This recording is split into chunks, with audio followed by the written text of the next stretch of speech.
So this is my first experiment trying to put a blog post into a video. We'll see how it works out. It took me, well, I'm not gonna lie, it took me about 30 hours to put this together. Okay, so September 18th, Soul Rays. Ing, human sacrifice and terrorism. Quote, Ing, ancestral god, Anglo-Saxon. According to a runic poem, he is the father of the Saxons and appeared from across the sea and then disappeared, never to return. He may also be classed as one of the Nordic Aesir gods. Encyclopedia of Gods, over 2,500 deities of the world, 1993, Michael Jordan. That's the runic emblem, very significant. All of this is super critical information, people. This is a university level curriculum condensed into however long this ends up taking, okay? So seed, very important, seed, all right? You get this geometric shape that we would equate to either a square in a triangular, at a diangular? Yeah, place diangular. Or, boy, I haven't used that word for a long time. Or we might even call that a diamond. You could associate that with, actually, it just made me realize, a baseball diamond, which I need to include into this post. Actually, as well as, I always like to do this, Washington, D.C. So, if you just, man, I hate having to do this.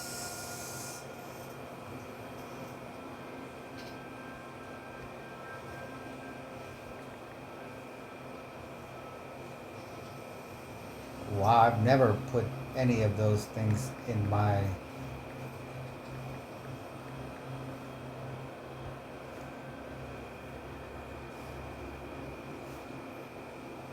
So, wow, this is hilarious.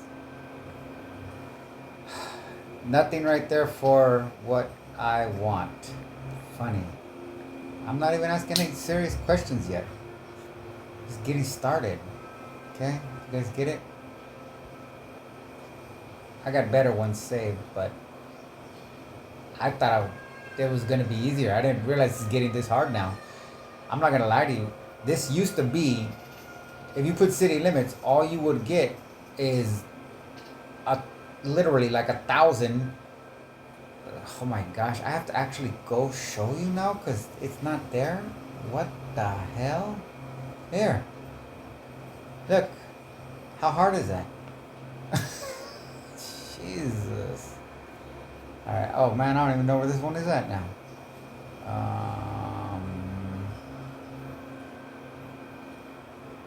Uh-oh. Darn, I have no clue which one this was. I gotta pause. You can call me crazy. I actually had to go open it again. I don't know. Maybe I closed it when I wasn't paying attention. Like I said, I've been working hard on this. Okay, so Ingas.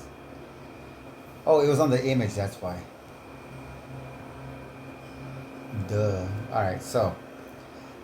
Seed, creation, genesis, process, evolution, energetic bursts. Alright? Hang on to all of these things. Everything here is gonna crack.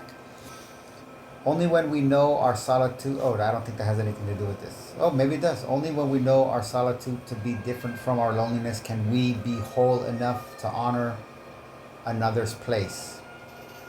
Alright? Ingus. Ingus, literally, seed. The god Ing, esoteric process. I think that would say spring. I mean, I don't see any part for that could be a G. But, whatever. Alright. Just keep it in thread. Eostre, fertility goddess of spring, Anglo-Saxon. The derivation of Easter. Probably a number of the obscure folk customs surrounding Easter and still practiced in England trace back to her worship.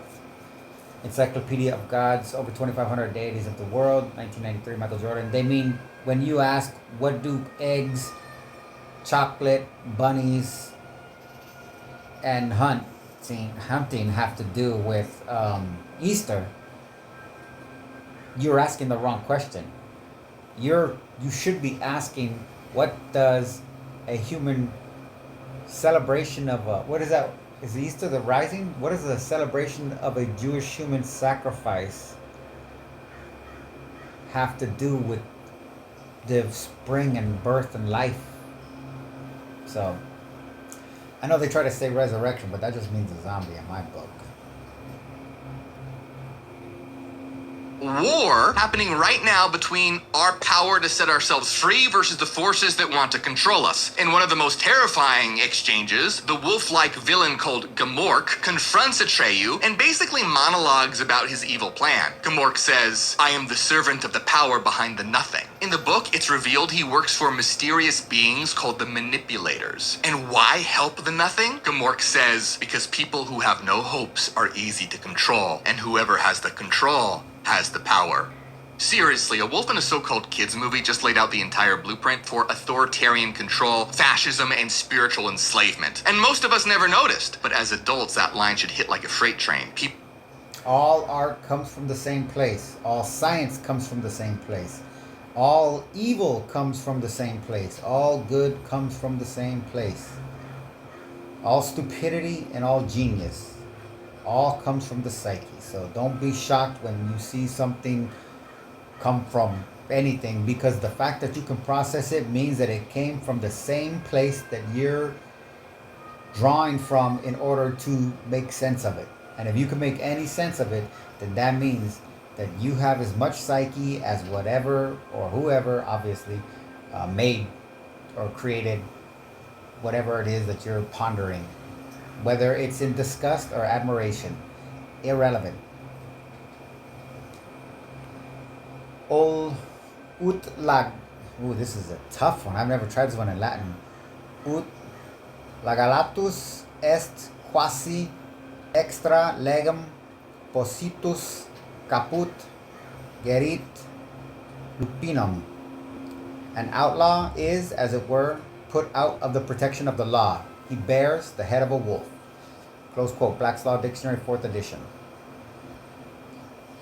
And the notion of divinity or divine life, in my mind, would be what would determine my decision. If it were rather crude, it would be a rather crude decision. But is divinity just what we think? Yes. Oh man. Oopsie. That didn't really mess me up. Okay. Alright. Just work with me here. So, Gecko. You want to know what the mother of all bubbles was? Us, the human race. Scientists call it the Cambrian explosion from the Cambria fauna. Reagan DCA. You know what? I'm going to skip all that since this is a video. Look, there's a script. I got this just to have it in text format. We'll get into that later. But this is from Wall Street, Money Never Sleeps, 2010, and it's written by Alan Loeb. All right, so it's very important to know that he wrote this, okay? So as we move forward, you're going to find out that he wrote that very specifically for this, okay? No mixed messages. All right, Gemini. AI. The largest single-day stock market point drop in history occurred on September 29th, 2008, when the Dow Jones Industrial Average fell 777.68 points. Its largest point loss at that time, following Congress's rejection of the bank bailout bill amidst the Lehman Brothers collapse and other financial instability. Alright, so back to Ingwas again. Oh, I can't enlarge. Oh, there we go. Ingwas. The god Ingwas, seeds, growth. This is not my note. I just got this off of Google. I was just introduced to this guy through the book that I quoted earlier. And then I started looking for more information and I found this and that other thing. Male fertility and more. But I mean, these were the two that I thought were adequate. Gestation, that's a really good one. That's why I like this one. Sacrifice, that's a really good one. Again, this is, I don't even know who did this, but this person's really into it because they did this. I mean, I'm going to assume that this is probably somebody that's either most likely, I'm going to guess Scandinavian, but they could, not necessarily. They went really hard out with those ruins. Name, English translation, seed, Ingwaz. Phoneme, just NG, Ing. There's another way too of doing it with a Y. So Ingwaz is the rune of the ancient deity Inguz, which is believed to be an earlier version of Freyr. Ingwaz represents idea of growth and action. The phoneme ing has been tied to the English suffix ing, which implies action. Like a seed, Ingwaz represents the storage of potential energy that is released in sudden bursts. The transition from seed to plant requires the loss of one form for another, and thus has ties to sacrifice. This is the first time I've actually read it out loud, and it's crazy. It hits harder. By letting go of the past, comfortable though it may be, we can truly move on and grow. Whoa, that's actually kind of scary. Oh my God! The Veggie Fables! I love your religious propaganda clumsily disguised as children's entertainment. We're gonna give you all to the count of John 3:16 to stop this abomination or else! You tell him, Bob the Cucumber. Thank you, Larry the Tomato. You wanna dance? Ha! I'll dance. We're not here to fuck. Okay. Quote, previous theories of human destiny, all of European and Middle Eastern origin, stress human submission to God, or, in the case of Freud and Marx, to society. Our brash reference to self-esteem, individual pride, was a patriotic attempt to bring American psychology in line with the Emersonian, Jeffersonian frontier ethos of our country. The aim of interpersonal behavior was quite clear: to ward off anxiety and preserve self-esteem. This notion that the aim of human behavior was to maintain self-esteem, which we define as to feel good about oneself as an individual. Close quote. The Politics of Self-Determination, Timothy Leary, republished 2000, chapter 6, Aim of Interpersonal Behavior, page 30. Quote, during this early introduction to clinical psychology, I came to the conclusion that human behavior should be studied in the same way physicists study the behavior of atomic particles. By contrast, Freudian orthodoxy operated with the 19th century Newtonian thermodynamic engineering view of human personality, close quote. The Politics of Self-Determination, Timothy Leary, chapter 2, the first cyclotron, page 13. I'm sorry for buying child slaves from third world countries. Free! I said I'm sorry, not stop dusting. Yeah. Quote, still, neither Aristotle nor Plato nor Aristarchus could abandon the dichotomy of us mortals existing here below, while above us swelled a parallel heavenly realm inhabited by the gods. The Eastern religions maintain that some individuals through the centuries have periodically enjoyed the enlightenment experience. That is, they awoke and saw the truth and were swept into ecstasy and a sense of freedom. But the quest itself was noble. If a person seeks knowledge of reality and one's nature and one's place in the universe, what if she has no spiritual calling? What if she solely demands fact-based evidence? Can these deep issues be tackled decisively by science alone? That is your $64,000 question and the real starting point for your own journey, close quote. Beyond biocentrism, rethinking time, space, consciousness, and the illusion of death. Dr. Robert Lanza, MD, with Rob Berman, 2016, chapter 2, the 7 millennial question. Page 13 of 14, brackets, the why, added by me, Timothy Caffrey. All right, here we go. Now, first lesson in Stocks plummeting. It's triggering a major sell-off in the market. The damage widespread. NASDAQ's multiple levels. You can't beat exposure. It happened by chance. 500 million scientists will tell you it was unprecedented. It happened in flash. And from it, suddenly the world had millions of new species. And from that is born us, the human race. Now, in that sense, bubbles are evolutionary. They kill excess. They lean out the herd. But they never die. They just come back in different forms. When they burst, they give birth to a new day. Always creating change.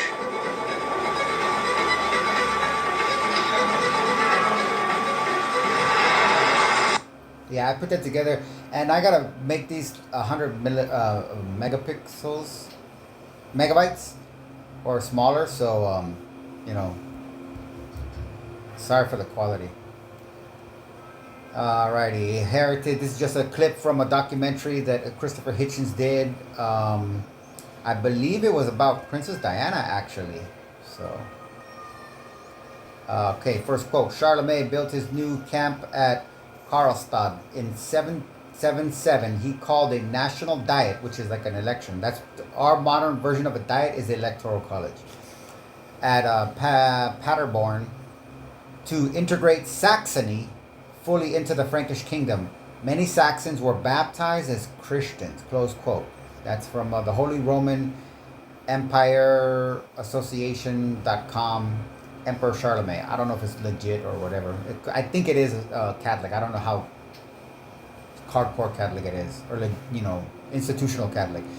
And then quote, 77th Brigade is a hybrid unit of regulars and reservists with specialist skills to combat new forms of warfare in the information environment for the defense of the UK and its overseas territories.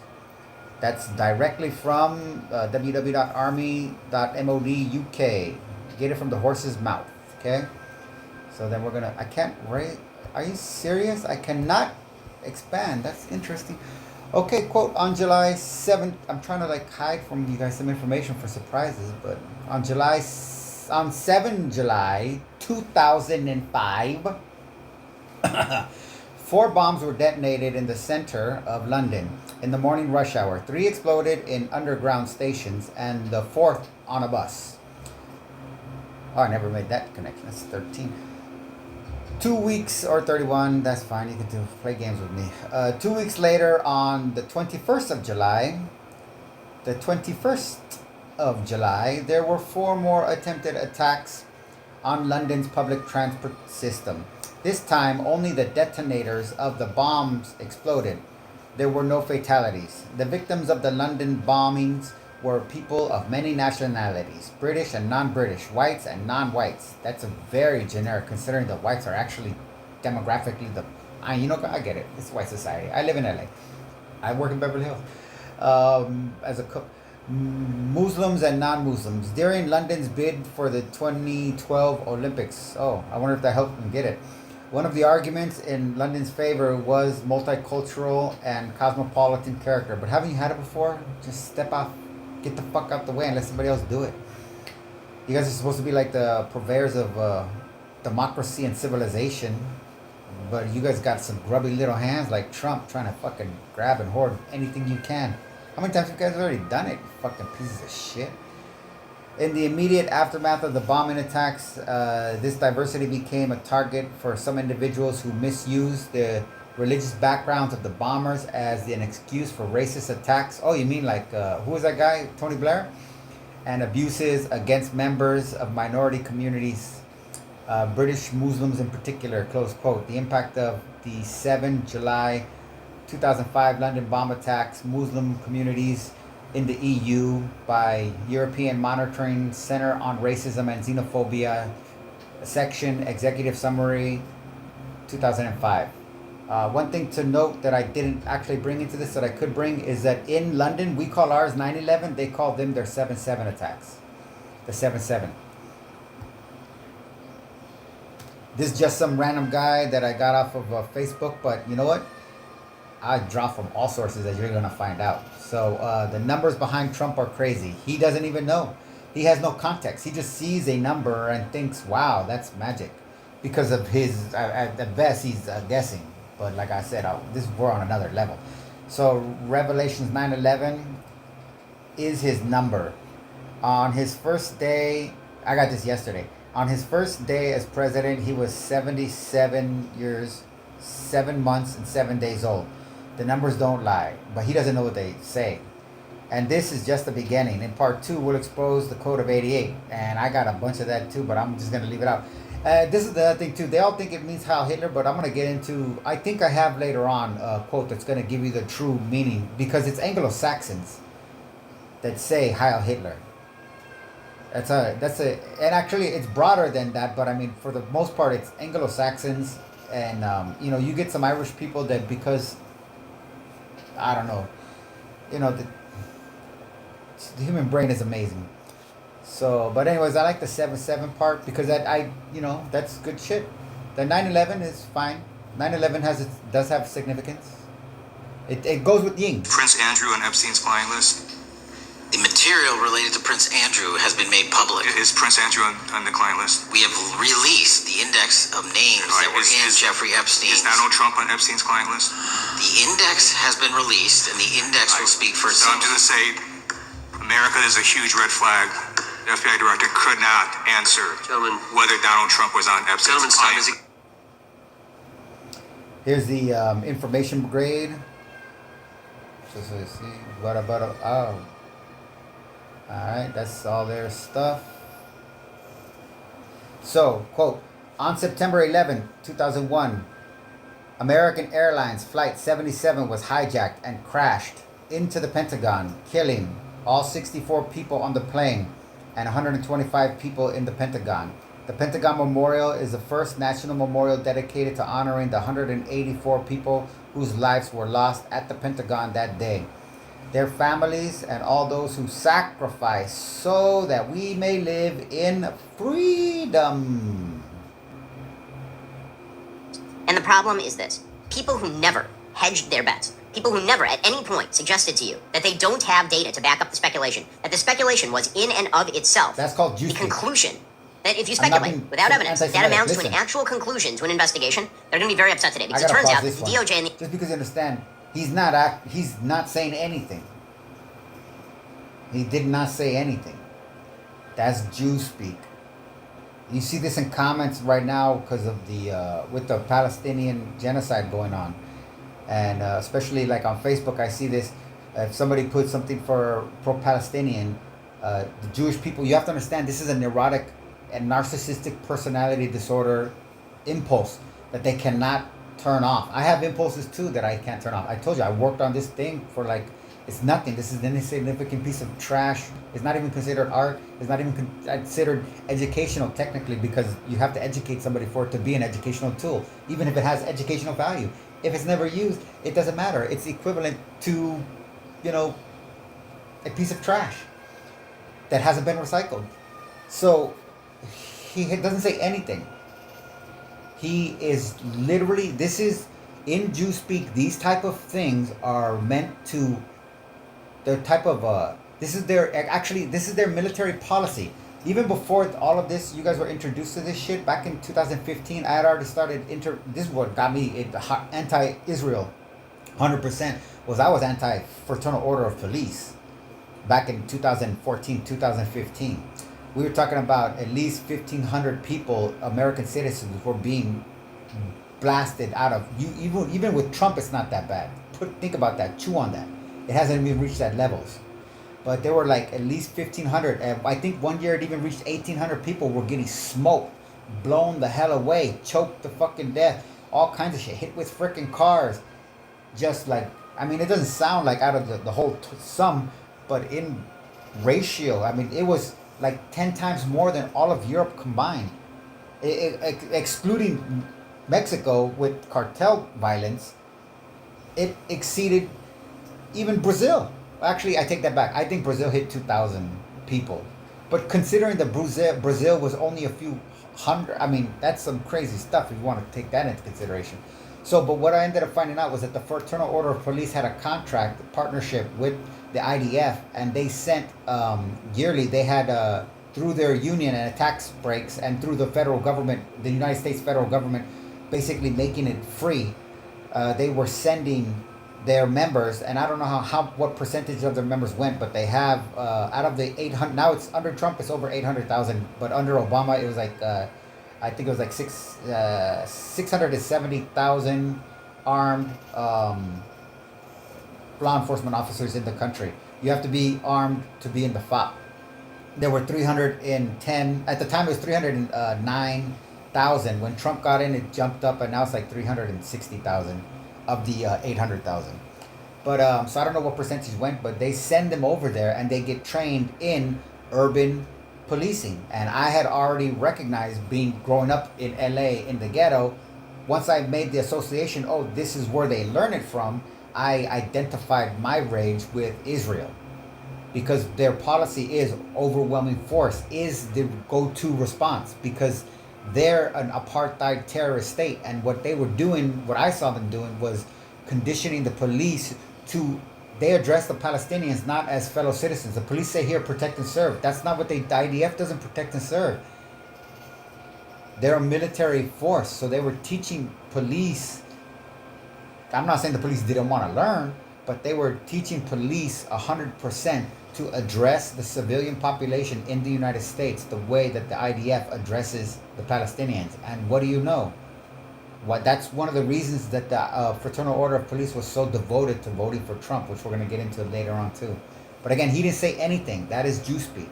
So they go through the comments and they'll say, like, I don't, to me it's like 8th grade stuff at the best. An 8th grader that's going through a pubescent rage and had an embarrassing moment in a very public area. Like, they're wearing white and they spilled some coffee on their butt. And now they're embarrassed that everybody's going to think that they pooped on themselves and they're pissed at the world. That's Jew speak. This is all psychology. They're only human. They call themselves Jew because that's part of the psychology, to make a distinction between themselves and themselves. Because again, they are only human. They are us. We are only human. There's no such thing as a Jew and a Gentile. Just like there's no such thing as a nigger or a cracker. I mean, there's crackers and honkies. Trust me. I'm white. I know there's fucking crackers and fucking... Anyways, so this is Jew speak. And this is lie, deception for respiratory. Okay? All of those words were just so he could breathe while he's making sounds in order to sensory override. All right, that's I don't have the quote. Like I said, I don't really care about this one, so I'll just go into the quote. Oh no, I don't have to. This right here, just to show you. It doesn't work on everybody because everybody has different levels. But the more vulnerable people, depending on the situation that you're in, you give in to certain things. You're human. We're all human. So here we go right here. Consciousness, complex and subtle, can be impaired or ended by a mere stepping up or dimming down of any one sense intensity, which is the procedure in hypnosis. And the intensification of one sense by a new medium can hypnotize an entire community. Close quote, Understanding Media, The Extensions of Man, Marshall McLuhan, 1964, chapter 11 of all things. I think that's very interesting, and that's the chapter name number, because 11 is a significant number for Jews. That's basically the number of their God. El, even, their God is El, and 11 is their God looking in the mirror. Chew on that. You don't have to believe it. That's fine. I don't really give a rat's ass. You can either learn or don't. So. From blackmail. But the DOJ and the FBI, again, run by people like Dan Bongino and Kash Patel and Pam Bondi are telling you. The temple is all Jew speak. You could say, oh, other people do it too. Black people have black orators have rhythm. And these people see the value, and this is basically like this. One of the things that I don't get into this, but I can tell you this. So Ben Shapiro and Charlie Kirk and that Fuentes guy, but for the most part, because Fuentes is kind of more organic. That I haven't looked into him. I've only seen like 2 of his things, and I try to ignore him because, I honestly, I wish that guy would be murdered fucking since I first heard his name. I don't know, like, was it like 10 years ago? 2016, I think, when he came out. I've never, but and Charlie Kirk, I was the only I just recently started fucking getting into him just because of his name's Kirk. We get into this, but I have a thing with that, and I have an identification with him. But it wasn't until after he died, and then I heard some of the way that the right wing was responding to him, and that the left was actually, in one sense, retaliating against him, which I don't have a problem with. I'm glad he's dead. I wouldn't even care if his wife got shot with them, to be honest with you, because they're fucking Catholic pieces of shit. She's wearing her. Would that get to that too? But anyways, what I ended up realizing from my, deranged perspective, is these guys are constructs. The white world is a corporate world. That's what the Jew world is, a corporate world too. That's why they get along, because of the experiences that their parents put them through as children culturally, which they use government to force other people to replicate in order for their narcissistic personality disorder or OCD or other pathological, neurotic complexes that they have, to be able to tell themselves, I'm normal because, it's a pattern. Everybody else is doing it, so I must be normal. Like cribs and separating your cribs and strollers and shit like that, okay? That's a white thing. And now that everybody does it, they can say that it's normal. But the funny thing is that the white people are actually the white women that are rich are actually the ones that are leading womanhood back to the primitive, shoulder strap kind of keep your baby on you, never let them go kind of stuff. Not that much because they still have the nannies, but because they want to project that. This is the funny thing about these women, because I dated a girl that was a nanny for celebrities. The lady that's on this show, Dr. Show, Grey's Anatomy, and she started for some other lady on the show, and then she started the main lady, and then she knew some other ones. But these ladies, they want that appearance, but that's not how they really are, because they have nannies that take care of their kids the majority of the time. Literally 75% of the kids' waking life, if not more. So, but because they project that image in the public sphere, and then you have the typical primate operation of social learning or observational learning, more and more women in the regular economic status or even the under are starting to be like, hey, why am I even going to waste my time with a stroller, which is a pain in the fucking ass if you really have to deal with that shit, when these primitive women have had the answer all along. It's easier because the other thing too is it's the kind of their myth of Milo, that he's like carrying an ox or something like that on his back, and as or something, he carries something on his back that gets bigger. I don't know what it is, but the story is that as it gets bigger, he gets stronger without realizing it, because his strength grows with the size of this thing, the resistance. So, from a motherhood standpoint, yeah, if you use a stroller, then picking up your kid is going to be tiresome and it's going to irk you, and that your kid's going to feel that as rejection, because that's all hormonal communication. They don't speak languages, and they don't really read facial expressions. They read hormone sensations that you are no longer sensitive to, but triggers them and gives them the information they use to determine essentially where they are in this place that they cannot identify yet. So the more you use a stroller and a crib and create that separation, when you get with your kid, whether you like it or not, there's going to be a type of, you think it's going to be like, oh yay, no, there's going to be a type of tension because of physical exhaustion. It's an inevitable thing. You're human. If you have physical exhaustion, you have tension, you have stress. If you have stress, that's a hormone. The only way you can have stress is hormone. You can't have stress without cortisol. It's and I don't know what other stress hormones there are, but or adrenaline. I don't know if there's an anxiety one, but and those are the kind of things that are the first messages. Your hormones are the first messages your baby receives from you. So that's it. And what you eat too matters. I'm not telling you. They're telling you. People who are members of the Trump administration. These guys, since it's a corporate world and they go through all that shit, this food is the best Jewish version of Malcolm X the entire Jewish world could produce.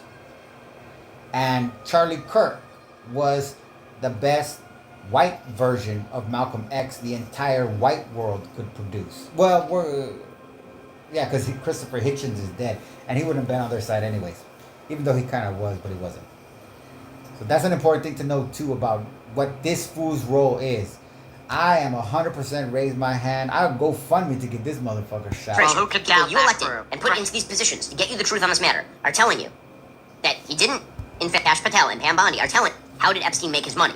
Now, that's a very serious open question. The speculation for a long time was he made his money from blackmail. But the DOJ and the FBI, again, run by people like Dan Bongino and Kash Patel and Pam Bondi are telling you. I'm not telling you. They're telling you. People who are members of the Trump administration, who could doubt you elected and put into these positions to get you the truth on this matter, are telling you that it's important to note too that he makes his voice like that. When I was a telemarketer, I watched a movie called Transamerica that's about a man that's about to transition into a woman through surgery, and then finds out that the one time he had sex with a girl in high school or junior high, she got pregnant. He didn't know about it, and now he's got like a 18-year-old or like 20-year-old or like an 18 or 17-year-old kid.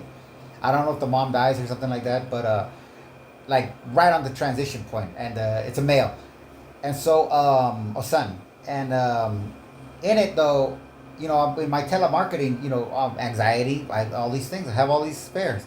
You know, I figured there's one guy that was really good, and he wasn't even good. His voice was amazing though, and he would literally just talk shit, and we would all sometimes just laugh because he could just say anything, and people would not hang up on him, and it was amazing. And I realized it was the tone of his voice, and I would think like, man, my voice is all nasally, and I sound like this when I talk. I sound like him. Then that's what I hear.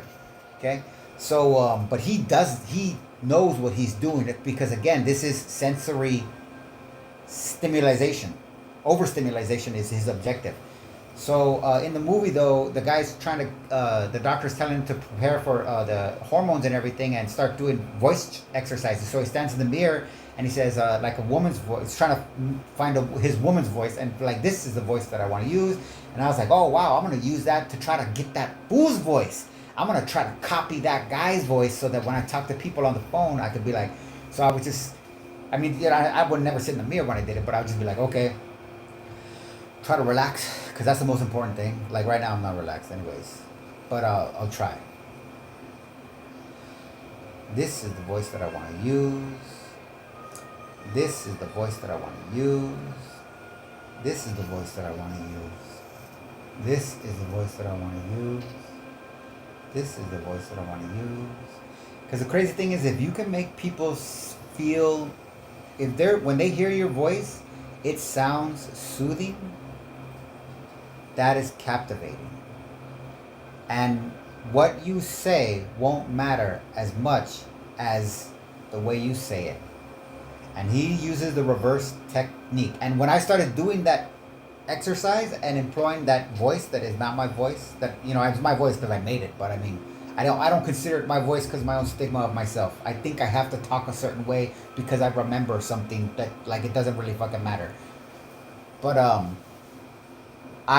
my numbers improved to the point where I ended up, my average was 3 a day every day, and nobody had demonstrated. And it's a horrible thing because this was run by the IDF, by the way. All of these, it was run by 3 guys and all former IDFs. The girl had a tattoo on her, which was interesting because that kept her banished from Jewish cemeteries. And then because they were IDF and Jewish people that were hardcore racist, they only did part-time. And to make sure, at that time, Obama was in office, so he had all these rules about workers' rights and pay. So if you made it over 32 hours of company and a certain amount of employees, so they made sure to have they had their management staff in the same building, were under a different company, just so they can say that their floor staff didn't meet the requirements to give benefits to their the leads and shit like that were working more than 30 hours a week, because they literally do like 31 hours, 0.5. If it was 32 was the limit. And then I got a job at a second room that was also run by a former IDF, and the lady that got me that job, because she saw my consistency, and she was just a regular telephone marker at the one place that was doing this, she became the lead at the other place. So she wanted me. She asked me, which you're not supposed to work 2 rooms at the same time, but that's what they say. But I found out why, because it's all Israelis that own them all, and they actually get together. There were about 30 of them. She was the one that would coordinate their luncheons when they did get together. They would talk numbers, and then they would exchange information, because you guys have to understand, I didn't get this at the time. This is 2014. They were already harvesting all of that personal data. And don't get me wrong, I was a freaking asshole to some people. Some places we called, it was just like, Simi Valley, you're calling for solar, you're going to get a bunch of hicks and rednecks. And at that time, it was alt-right and Tea Party, anti-Obama. They would say the stupidest shit. I don't want to kill birds because solar panels burn birds. I'm talking about so nobody would even waste their time in Simi Valley. All you do is just talk shit until the person got off of the phone, and it would just laugh. And the person that stayed on the phone the longest talking shit to whoever you were talking shit to, everybody would just laugh because there was no hope.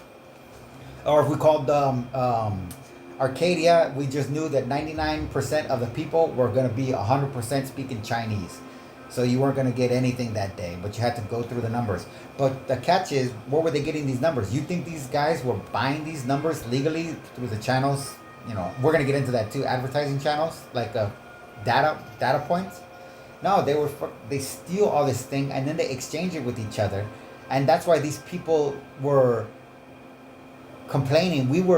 And when I first got there, it was confusing because they'd be like, look, you already called me 5 times this morning. It's barely 9 o'clock. How are you doing this? And I'm like, look, sir, I mean, we only got 20 people in this room. But I found out that all of these rooms were doing that. In one sense, they were also burning contractors' license, and their main thing was to get into people's finances. Because once they got the contract going, they didn't have a contract. They were not contract. They had a contractor's license for the business, but they didn't do any construction. They would do that. They would contract that out, subcontract that out to contractors, and then supply them with other material rather than what was promised, and put the contractor in a position where they either had to try to sneak it by successfully and dupe the fucking person and get in on it, or they had to admit to the person and just try to explain it away, like, hey, this is what they gave me, and see what happened from there. Or they had to get caught trying to put it on, whether they knew it or not, and then a stink would happen. But the way that the Israelis had it set up is they were cushioned so that the contractors doing the work were the ones that were, they call it burning, literally the secretary called it burning contract license. So anyways, so The Voice, very important. He is the antithesis of Malcolm X by design, by Jewish design. But this is, you understand, this is the way that they think. This is what they consider the height of creativity, is the rule of reversal. It's childish, but it's their comedy. It's like, what are the rules?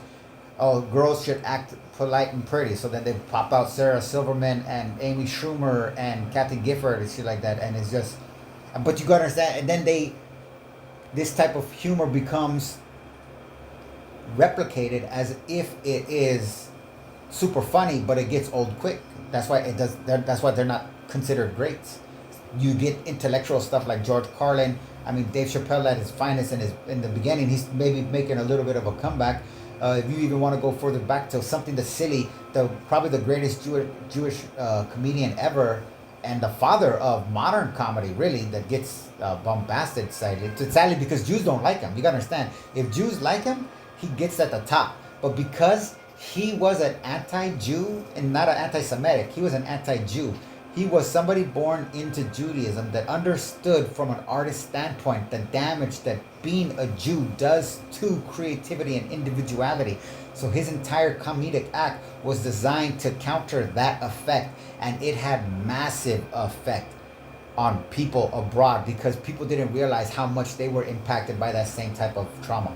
And his name, oh my gosh, that is so hilarious. I just lost his name right now. That's so sad. Oh my gosh. And he would do a crazy racist bit, but all of his stuff was the reverse of this. This guy does it to overstimulate you, to create anxiety and agitation in order to get you off your footing. In a fighting technique, this is basically, he's trying to get you off your footing if this was a physical fight, by either moving around or sweeping your feet. Lenny Bruce. There you go, Lenny Bruce. So Lenny Bruce, he used race the reverse. So he had an act where like he started off and he'd be like, wow, this is a wonderful crowd here. You're a beautiful couple right here. Oh, you know, look at these two guys right here. Oh, it's kind of a large gentleman over here. Oh, it looks like we got a couple wops at this table. And all of a sudden the room would get like tense. And be like, oh, and then but he would skip, and then he'd go back and he'd be like, okay, so what do we got? We got a chubby guy here. We got a school teacher over here. We got a couple of wops at this table. Oh, I see we got a chink at the bar. We got a spick in the door. All right, so we got a boom, boom, boom, and then he added that, and then he kept adding, and we got 2 niggers over here. Oh, now we got 3 niggers. They don't look happy. And then he go, okay, so we got and by the end of it, everybody in the room would be de-race-ified. Nobody would know what race they were anymore. And Lenny Bruce died of a heroin overdose because the United States government banned his act and put police at all of his things and would not let him speak freely. So what he did in retaliation, which ended his career at the same time, because people they're just consumers at a certain level. And without his comedy, he wasn't consumable. But he would just read the transcripts from his court documents because that was the closest thing he could get to saying anything that he actually wanted to say or has actually said. And then he died of a heroin overdose and mass depression. In fact, he was not murdered. He did not keep a client list. And he did not blackmail powerful figures. Okay. Keep the Jew thing going. Democrats, you answered this one. Do you really want to become the conspiracy party? Because it wasn't that long ago. It was like, oh, they're the nuts who believe in the crazy conspiracy stuff, and we're the sane people. And now I see Schumer is doing something called the Rule of Five. Never heard of this, but it's something that he can invoke to get them to release the Epstein files. They're having town halls to kind of fan the flame.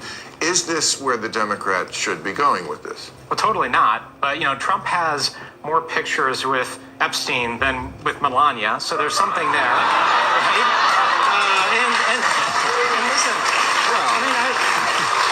there's something there, right? Well, he's clearly worried about it. He's on tape saying he grabs pussies. The other guy's a pimp. They're going to be friends. It doesn't mean he did anything. Look at the chronology of... It doesn't mean he did anything. So it's very important to note that, again, with the Jew, we understand Jewish culture and the roles that they want to play in order to feel fulfilled.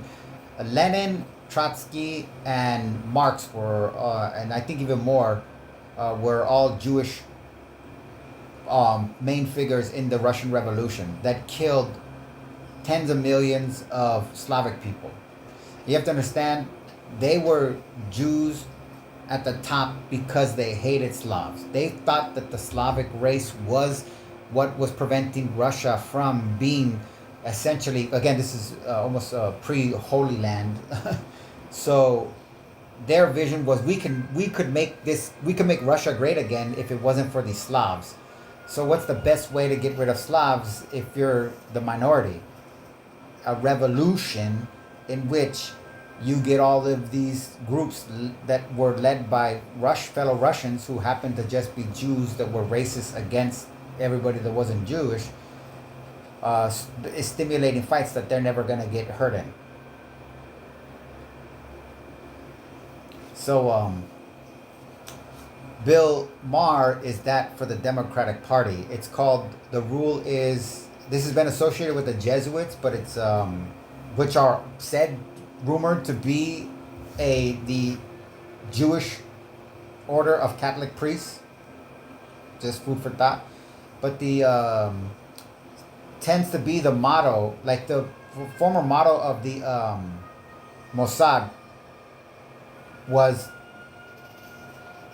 war by deception. which is not a big deal technically because the Book of War, the Art of War by Sun Tzu basically says all war is deception. So I mean, it's not really, all that fascinating, but it just sounds bad, so they changed it, or they said it was never. They said it wasn't true, but the other one is the best way to lead your enemy the best way to defeat your enemy is to lead them.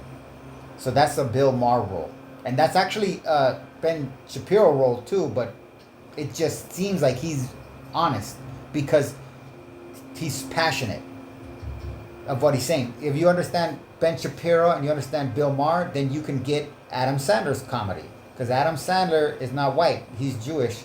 So what Al Jolstein did for black people with blackface, mocking them, Adam Sandler did with whiteface, mocking them. And he is successful and rich and he's good at it, and you can't argue because they still watch his shit, and he's alive. So, oh wait, no, not yet.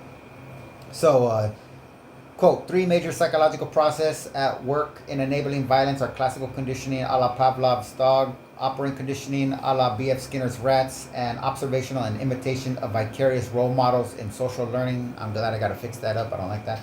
On Killing Lieutenant Colonel Dave Grossman, revised edition 2009, chapter 8, section 1. Let's talk about political parties just for a second. Let me name 3 for you and tell me which one is the worst abuser of doublespeak. The Communist Party, the Democratic Party, or the Republican Party in history? I would say I'd give them all 3. They're right in there by the nature of politics. I would say that the Communist Party would be leading the other 2 simply because under the time of Stalin and others, language was used to justify mass murder of millions of people, exactly the same as the Nazis did. Use a language to justify murder. But as we see, any politician in power starts using doublespeak. The Democrats did. I love Jimmy Carter's comment on the failed raid to free the hostages in Iran. He called it an incomplete success. He did that without even thinking about it. He was just automatically using that kind of language. But we had used language in Vietnam to justify our actions in Vietnam. The Republican Party, once attaining power, has used doublespeak to justify and explain and silence their critics. But I don't see that as being different from any other politician. What Orwell says in Politics in the English Language is, it is clear that the corruption of language ultimately has political and economic causes. Quote, if asked what the content of, quote, if asked what is the content of speech, close quote, it is necessary to say, quote, it is an actual process of thought, which in and of itself is nonverbal, close quote. I'm a little dyslexic. Seriously, Understanding Media, the Extension of Man, Marshall McLuhan, 1964, chapter 1, the medium is the message. A little bit more on our friends over here at the UK. So what do? 77th Brigade constrains our hostile state actors and adversaries through information operations and targeting deployed and at standoff, using intelligence to understand audiences and systems analysis networks, which is, I just learned in Latin, is RETE, R-E-T-E, and identify intelligence opportunities. The bridge that might be like 2 days ago. The brigade holds a range of capabilities to deliver effect. 77th Brigade activities are best employed in concert with other military effects. Actually, I'm going to pause it real quick because I'm going to show you another 77 that I am. So just some food for thought here. This is made a big news when the UK had to have all kinds of meetings if they were going to send these to the Ukraine.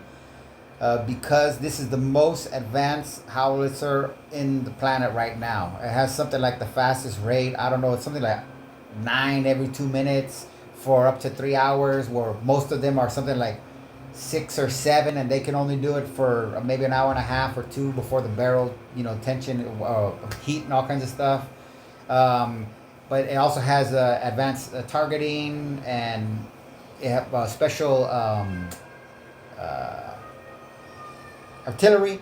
So the UK was reluctant initially because everybody else was giving them, artillery for the war, but they thought, well, if something goes wrong, we don't want Russia to get their hands on one of these and be able to reverse engineer it because of how high far advanced it is. But they ended up sending it. But just wanted you to show when it came down to their most amazing military howitzer they've ever did. See, dominates desert artillery, all this kind of stuff. It's the best. Revolutionized modern artillery tactics. See, so I just want you to understand. They named it. The 777 is essential in their standpoint. All right, where is that? Did I do that again? Oh, anyways.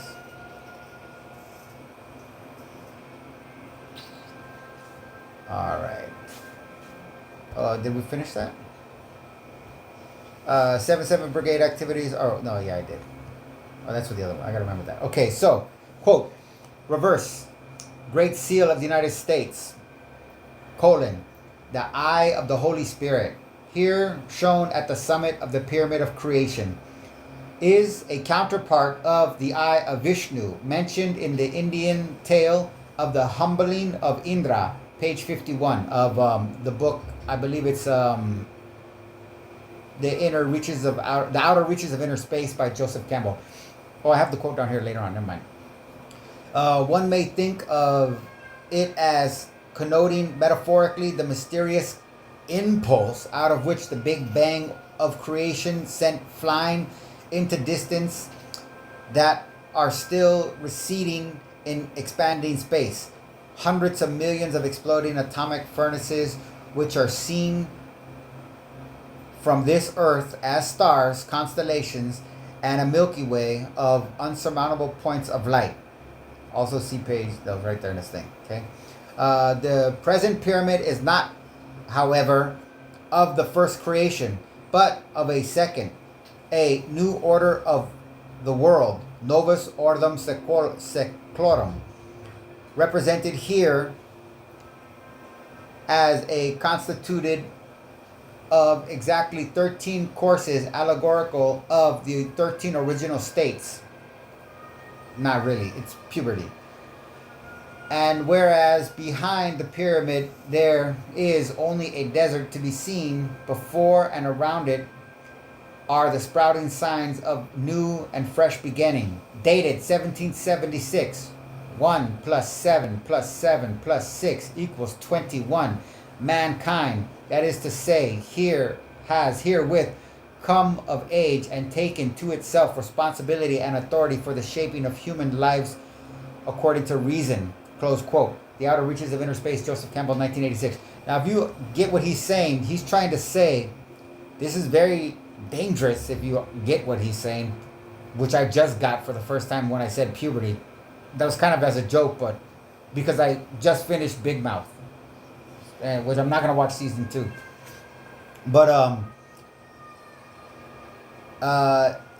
this is basically the Anglosphere, Anglican culture that was behind the creation of the American plantation state.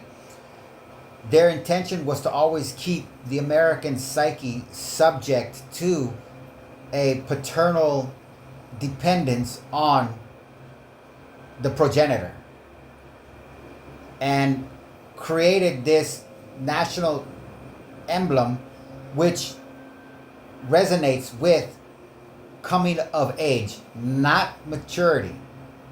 We are what Jung would call in a state of puer eterne, the eternal child, boy, or puella eterne, or eternal girl in Latin, which is a psychological term. And that is a state of eternal dependence. That's the guy that grows up and all of the girl, which is me, that's why I don't date anybody. The guy that grows up and all of the girls or females that he dates, he's looking for his mom, and the relationships don't have the substance that counterpart woman as he grows older, because he's way to turn. So I'm 47. It remains too juvenilistic for a woman. So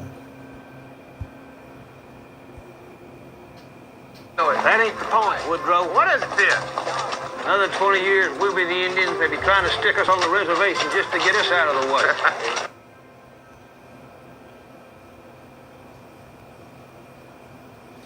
Okay, quote, World War I occurred between July 1914 and November 11, 1918. By the end, you guys, you know what? I'm just going to fuck with you guys here. We're going to leave the July alone. Fuck the July and the 1914. November, okay. I'm going to get into that later. I'll touch on it later. Just remember that. November 11, 1918, okay? And when you're doing these years, if you're going to fuck with the numbers, you just drop the first... I mean, you could bring it, like, in the 7-7. I like to bring the 2 and the 5 together to make it the third 7 that I'm looking for. Desperate times call for desperate measures. In this situation right here, I mean, as much as I would want to drop off the July 1914, I just drop off the 19 and I tell myself, look, you got 3 7s right there again, too. Just to keep my own, schizophrenic, appetite satisfied, tantalized at least. So in the November 11, 9/11 is 7/11. They're the same thing. They both, for the reason that they both go back to the same origin, and that's 101. When you divide them by the preceding number, again, 11 is their number for God.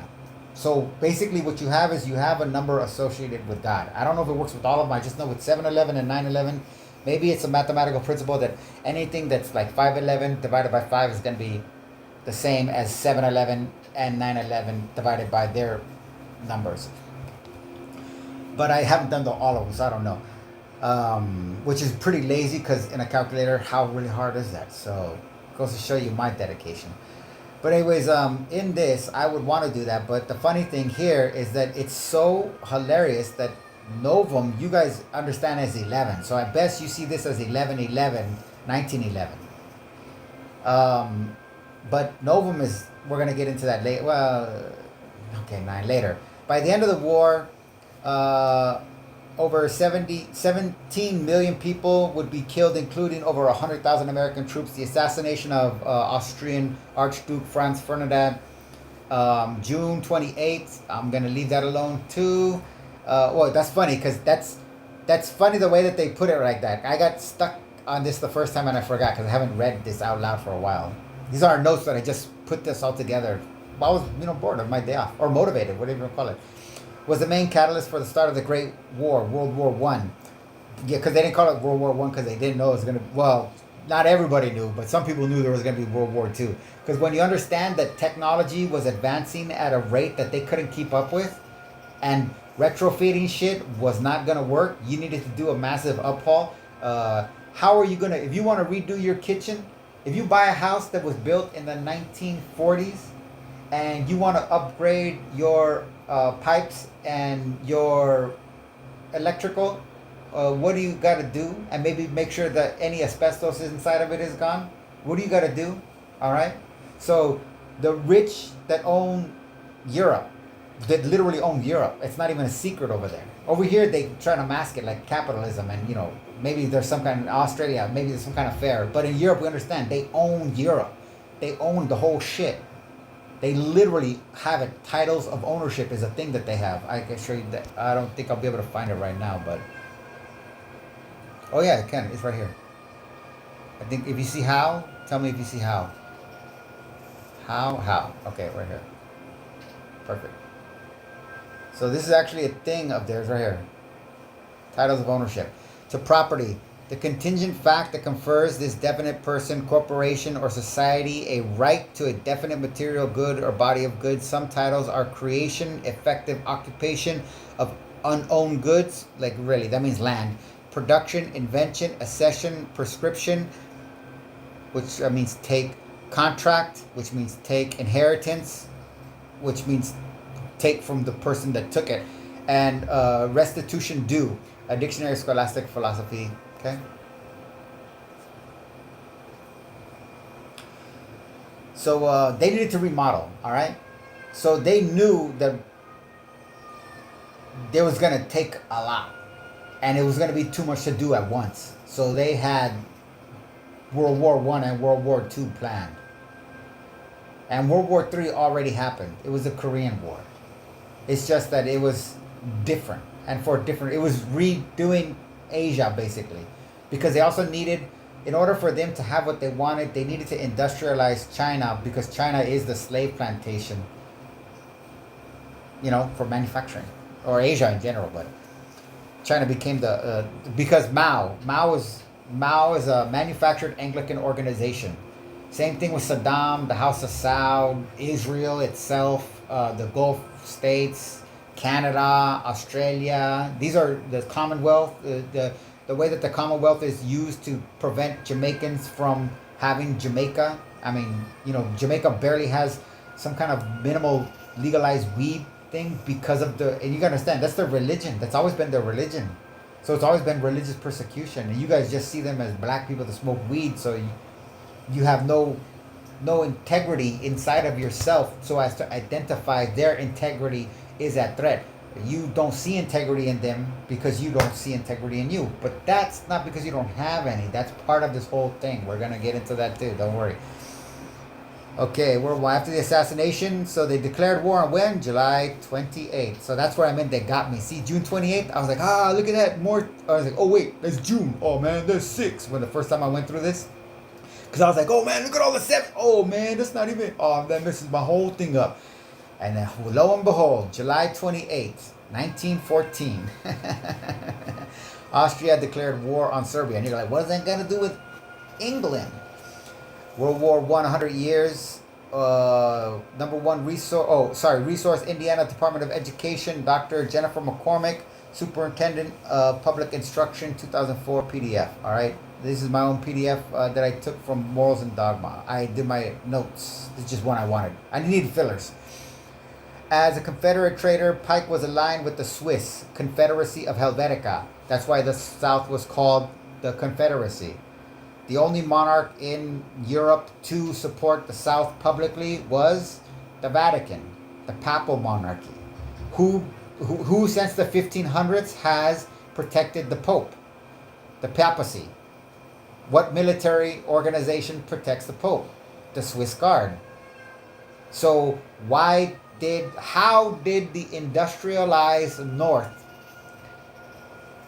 lose the race of military technology to the agrarian plantation, non-factory, non-industrialized,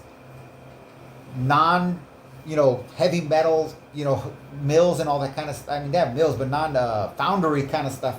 How did they beat them in the race of military technology and come up with the predecessor to the tank in the Ironside that the North had to basically reverse engineer? Huh? How do you think they did that? Who is more famous than, what engineering is more famous than German engineering? I would say Asian, but don't worry, we'll just stay white for you guys. Okay? Works as perfect as a Swiss watch. So, the same backers of Hitler, and I can prove. Well, I'm gonna pause real quick. Okay, just to show you what I mean. So you see here, these tanks are different. Come on, anything work here. Come on, just work for me. Nothing. I can't enlarge it. I can't tap it. All right, nice. Whatever. Wow, you guys are so lucky. Wow. Alrighty, I can turn the page, but I cannot click these. Oh, here we go. Maybe this one. No. Okay. Alrighty. So anyways, you see the white crosses. Okay. So I have right here. This is from a book that was published in 1668. On commission by King George, who was the king at that time. I don't know what number he was. But he wanted to consolidate all the information on English heraldry. So he commissioned this book to be made on a state level. So this is on the same level as the King James Bible, according to them, because again, they have their own church and the king is the head of the church. He's the top priest, in case you forgot that. So this is just explaining to you that in Europe, all of their symbols are a legal language that you have to license in order to be legitimate. And once they're legitimate, that with that whole thing where I said restitution, if you misuse somebody's property, you owe them restitution. That includes this heraldry. Well, you're right here. Accessories are helm, wreath, cap, crest, coronet, crown, mantling, supporters, scroll, motto, badge, knightly, and official insignia. Okay, so on this thing, marshalling right here, heraldry. Where's it at? Oh, that one touches. Why don't the other one touch? So marshalling, right here, marshalling. So marshalling is when you add two things together. Did I give the example? In accordance with all foreign orders, insignia may be displayed provided they have been duly recognized and admitted in this country. This, you literally in Europe, for you to have legitimacy for your insignia, even other countries, because of the way the system that they have, you got to get it licensed in one place for it's the way that they think. It's linear thinking. It's left hemisphere minded things. So. No, it still won't touch this one. But anyways, I can touch that one. That's really weird. How is that possible? You guys tell me that? So these tanks have white crest on them. You see up on the flag, I can't get it large. Oh, you know what I'm going to do? Motherfucker.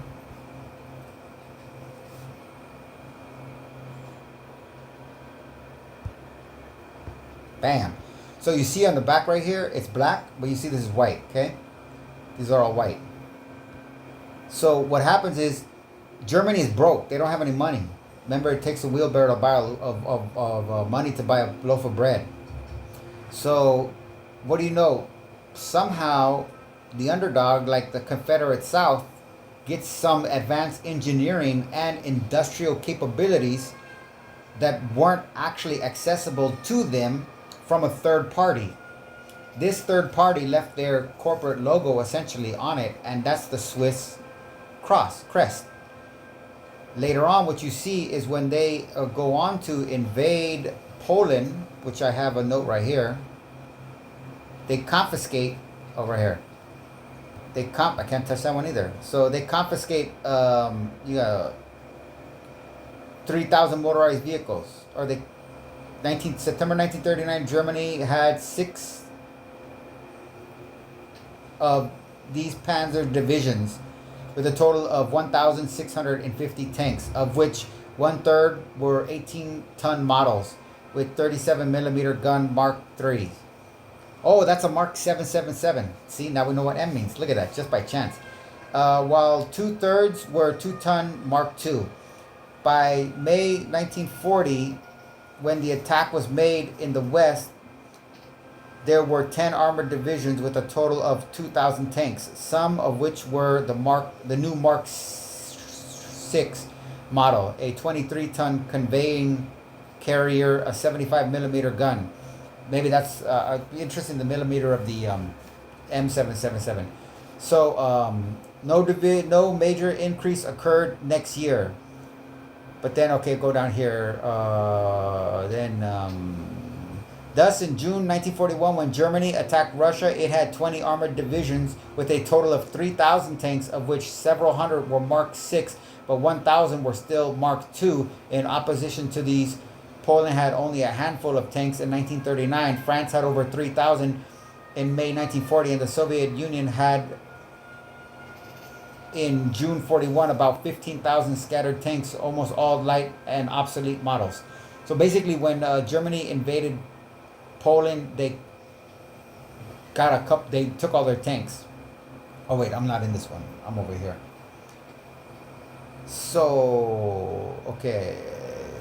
So, morals and dogma of the ancient and accepted Scottish Rite of Freemasonry prepared for the Supreme Council of the 33rd degree of the Supreme Jurisdiction of the United States, Charleston, 1871. Third degree master. That's not a 0. That's third degree master. Prior to this guy right here, I can't. This one here either. Yeah. Prior to this guy right here, William Pike, there was only 3 degrees in the Blue Lodge. He invented the 30 up to the 33, which is an honorary degree. that non-Masonic people can get for like high feats of act. The best example is a guy named Manly P. Hall, who you're gonna have some quotes if I didn't already quote him. Groups seem to have misunderstood a fundamental part of government contract. I didn't read that. This is imperialism. To understand literally the symbols and allegories of Oriental books as to anti-historical matters is willfully to close our eyes to the light. To translate the symbols into the trivial and commonplace is the blundering of mediocrity. All religious expression is symbolism, since we can describe only what we see. Okay, I left that little part on purpose, and that was. They said they'd save $83 million by cutting a grant from USAID to a nonprofit called Engender Health. What that group told us was that Doge had been looking at something called a ceiling value, basically an upper limit on what the government could ever possibly spend. Instead, they'd been given a much smaller number, $1.2 million, of which they'd already received about $500,000. So the savings achieved by cutting that grant, they said, was not $83 million, but something much smaller, about $700,000. The next three errors all seem to involve a similar misunderstanding. A couple of days after Doge posted those hidden clues that helped us find the reality of these grants, they removed them.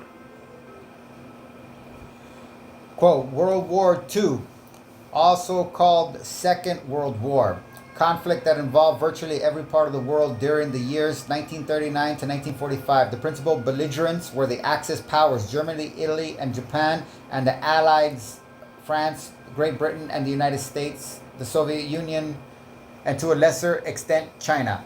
The war was in many respects a continuation after an uneasy 20-year hiatus of the disputes left unsettled by World War I.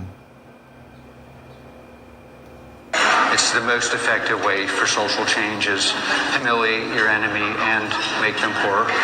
And that's how social change actually happens. What about the war? Regularly, the Sukis start a big war. One war produces 3 generations of controllable humans. Control how? Control them with a loser's mindset. A loser's mindset has the mindset to be isolated, untrusting, dishonorable, non-cooperating. They have been divided and conquered.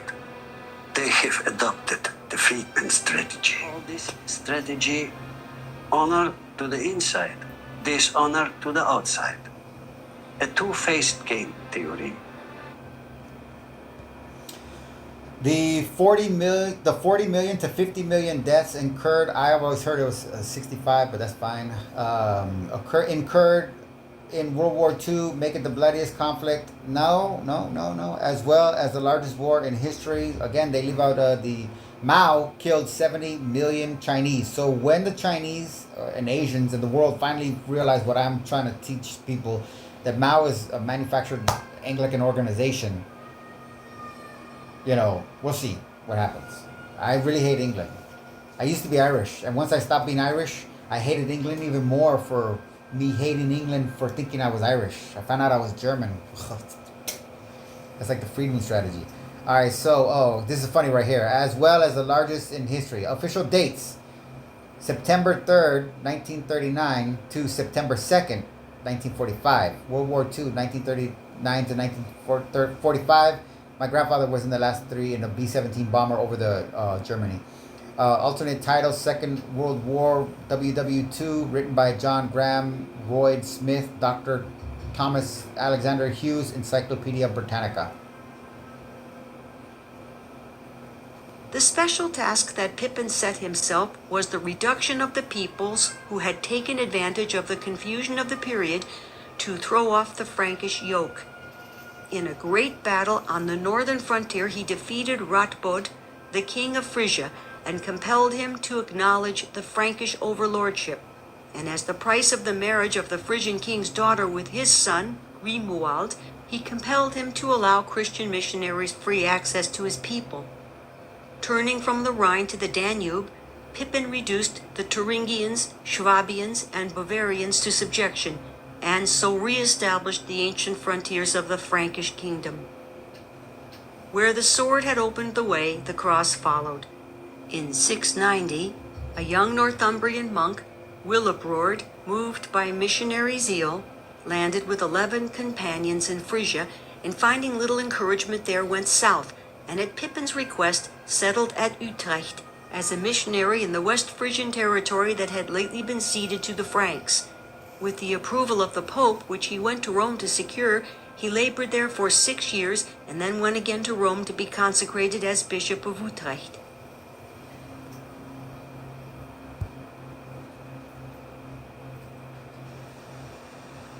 "19. A rich, full life, huh, Captain? I'm sorry. Who isn't? Everybody's sorry. The Navy Department, my mother, the girl who was in love with him. Nobody's as sorry as me. I talked him into enlisting.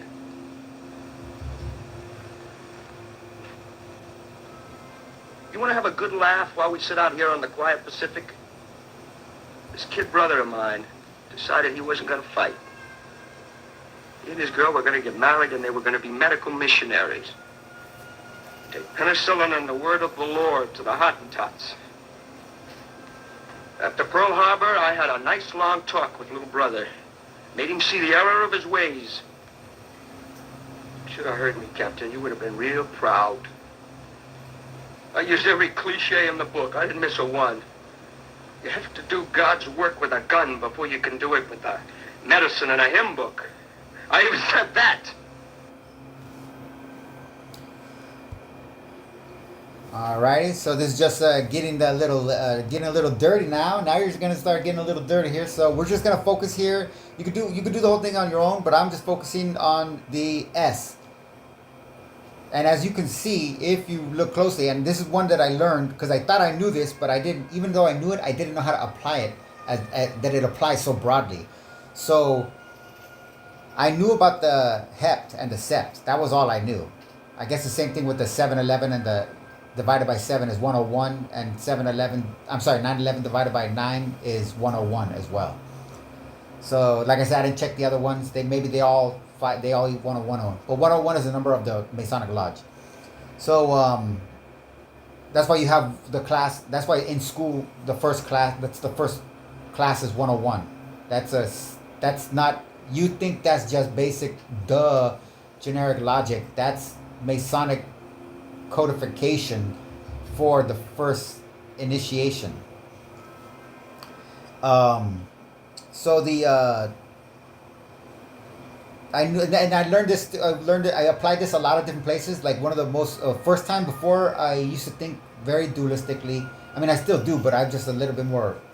I was more superstitious. You might think I'm very superstitious now, but interestingly, I'm not.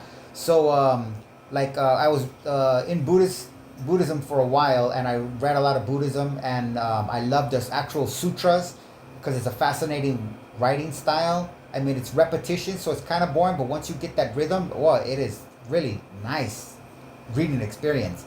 But initially, because of our, instant gratification, get that shit fast, if you do get into Buddhist scriptures, you got to understand, it most likely is going to drain you and make you feel lackadaisical, frustrated, and, very, very anxious. Like you want to get out of there. And that's the repetition. But if you get past the repetition, it's just like repetitions in exercise. There will be a mental faculty on the other side where you'll be like, oh my gosh, you know what this is actually, because anything, but we're like this, anything sensitive like that is, like a bruise. And, if you want to, or an injury or a cut, you want to take care of your wounds. I mean, you can't fix everything, but I mean, whatever you could fix, if you could fix it, hey, it'll alleviate the pain and suffering, discomfort, anxiety, and stress that you personally face. And if you could do that for yourself, other people don't really matter, but just as a, proven side effect, like that guy's voice and Ben Shapiro's voice, there are certain things you can do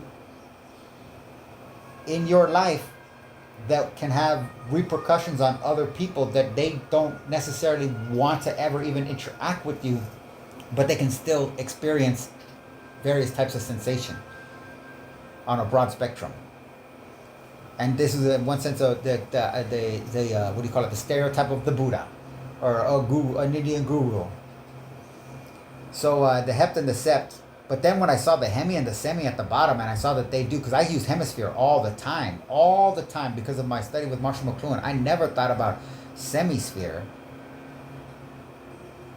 But that's cool to see that. And I realized a hemi engine. I saw the hemi engine. I thought that meant bigger. I didn't realize that meant, I guess, half block.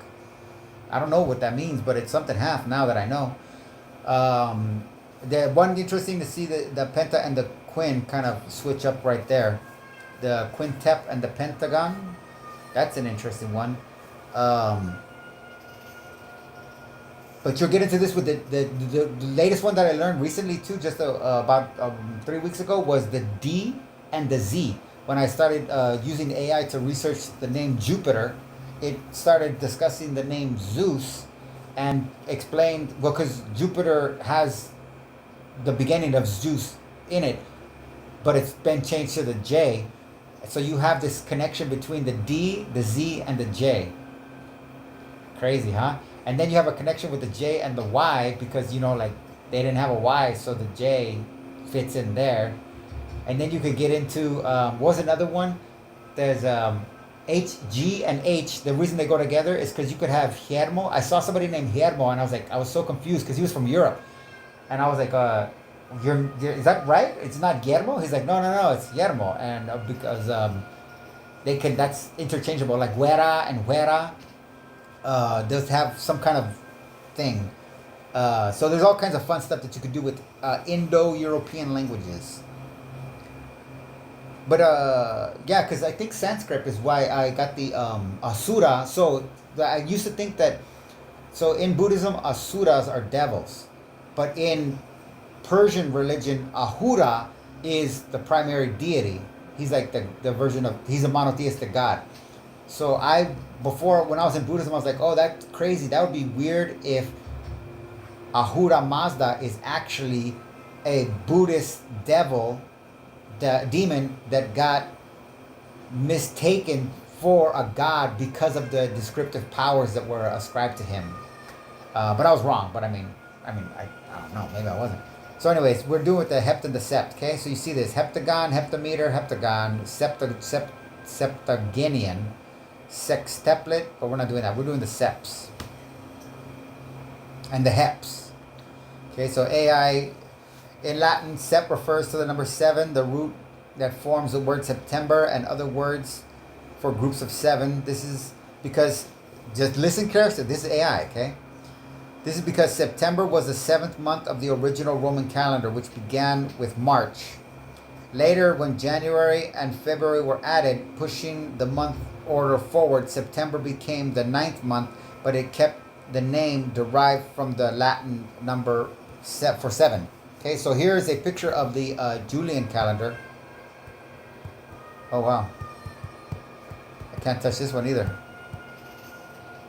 Wow, that's really weird. I wonder why I can't touch some of these. So anyways, you have Jan, Feb, March, April, May. Oh, I don't know what that, I don't think. Oh, they don't have a J, so it's going to be I probably. I don't know what that is. Those two middle ones. I see the sex. Oh, maybe, is that 5? No. I can't see what that is, and I can't make it larger. I see the sex. I see the sept. I see the oct. I see the nov. And remember I talked about 9/11? So 9/11, sorry, November 11. November 11 is 11/11, but it is also 9/11. And the funny thing is, because the first thing is 9/11. Or if you want to see it in your thing, it's 11/11. Fine, that's fine. And just to give you another little thing here too. And time of World War II.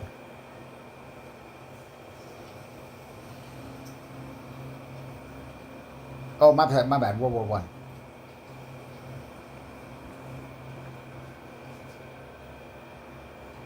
So it ended. I can't believe they just don't have it. Wow, this is terrible. You think you have access to more information? You don't. It ended on November 11, 1918 at 11:11 p.m. And there were groups that fought a little bit past that time on the front, in the German front. And some fought to that time and stopped right at that time. And then literally they were just done. So, okay. So you got the 12 months right there. And it ends in, so Novum, Deci, and I'm assuming, oh, so 11? 1, 2, 3, 4, 5, 6, 7, 8, 9, 10, 11, 12, 13. And a leap year, I guess. Oh, yeah, it does say that. 13-month, reconcile the difference. So I grabbed the Babylonian calendar just for a comparison, because I know the lunar calendar, because that was one thing, is that Julius Caesar was kind of one of the things that made him famous or distinct was that his calendar was a solar calendar, when traditionally all these other groups were pretty much doing lunar calendars, including the Aztecs and the Mayans, who, despite their precision in being able to track whatever you want to call it, the movement of this stuff, even though you think that they thought it was flat, but they were able to track this so precise that they had 3 calendars. They had they didn't want to be precise because that compounds anxiety. So they used their lunar calendar for their daily life. They used their solar calendar for business, for keeping accurate records. And then they had another calendar that was kind of like a social calendar that we might call a holiday calendar. That was going on a different time frame. And I don't know what the years and months and stuff like that go to, but I'm pretty sure that it extended past a decade. So Babylonian calendar, the year began on spring equinox, based on 12 lunar months a year. So okay, you see why I did this? This is what I learned my whole life.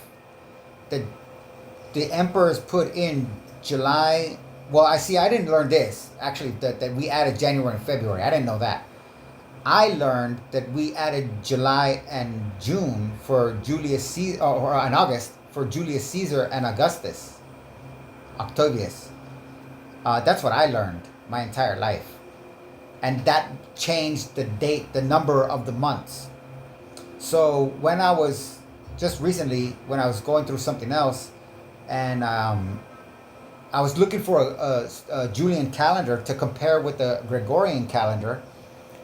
And I realized this. I was like, wait, this guy has 12 months. I was like, wait a minute. And then it clicked in my head. I had always known, because I tried to study Greek calendars, but everybody had their own calendar because each city was so independent and it was that widespread that you literally went someplace else and it was a different calendar, city to city. And but they were generally the same, and it was based on, 29 days a month, 12 calendar, you get 13 months. So my whole thing was, wow, if everybody was on a lunar calendar and they say they added 2 months, June, July and August, and everybody was using a lunar calendar before, and that gave us 12 months, then whoa, that doesn't make any mathematical sense, because then they actually took a month away from us. That's the way I was tripping. So, but then that wasn't even the end of my discovery, because while I was putting this together, I made another discovery. So I grabbed the Babylonian calendar. Use AI. Gemini AI. The Babylonian calendar uses this system of 12 lunar months. Each month has a specific deity or celestial body. And so do ours, if you pay attention. Well, maybe not, because our numbers, they try to, well, you gotta understand, numbers have a different significance in different people. So, you see me playing around with numbers already. Then go back in time and numbers were even more significant, because not everybody knew numbers, so they were still considered a little bit of secret, a little bit of sacred, and that therefore a little bit of magic. Gemini AI. The Babylonian calendar used 12 months. Each month, okay, here's the 12 months. Okay, Nisan, named after the god Nabu. Ayar, named after the goddess Ayar. Sivan, named after the god Sin, which is my favorite. You guys got to understand, Sin is very important. Sin is the moon. All of the kings at the end of the Sumerian age and the Babylonian age had Sin in their name. This is very important. This is very important. This is the foundation of why you think what you think. They equated it with the moon. Because the sun is not the moon. They all knew that the sun, because you talk about the world being round and stuff, they all knew that the moon did not have its own light, that the moon only reflected the sun's light. And therefore the king was not the god as much as you think he was. He was the moon. He was a servant of the god that reflected the light of the god. And he came out in the daytime, which is the reign of the god, to show that they were on the same page. Other groups took that and turned that into the morning star, Satan, which is normally Venus, but you gotta understand the sun, the moon comes up also in the morning with the sun. Tries to take the throne, the seat of the sun god, or the son of God, or God. And you have, that must be the embodiment of evil. Perspective matters. So sin is great. Tammuz, named after the god Tammuz. Ab, named after the god Anu. Elul, named after the goddess Ishtar. Tisri, named after the god Marduk. Marheshvan, named after the god Nergal. Kishlev, named after the god Nebu. Tebet, named after the god Marduk. Shebet, named after the god Nergal. Adar, named after the god Adad.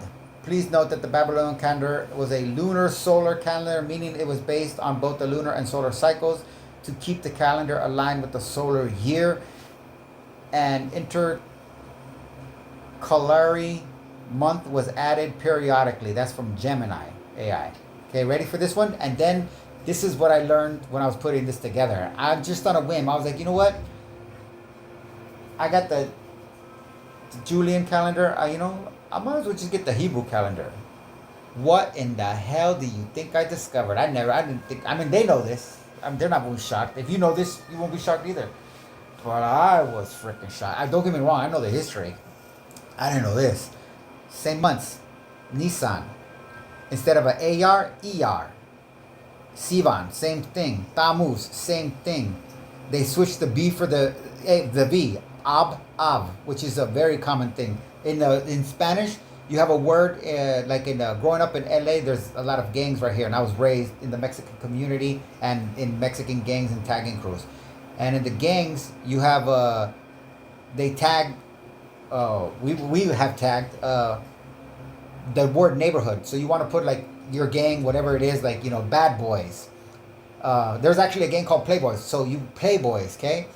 And you want to advertise in your graffiti that it's your neighborhood. The word is, there's one word, but they two variations. Barrio.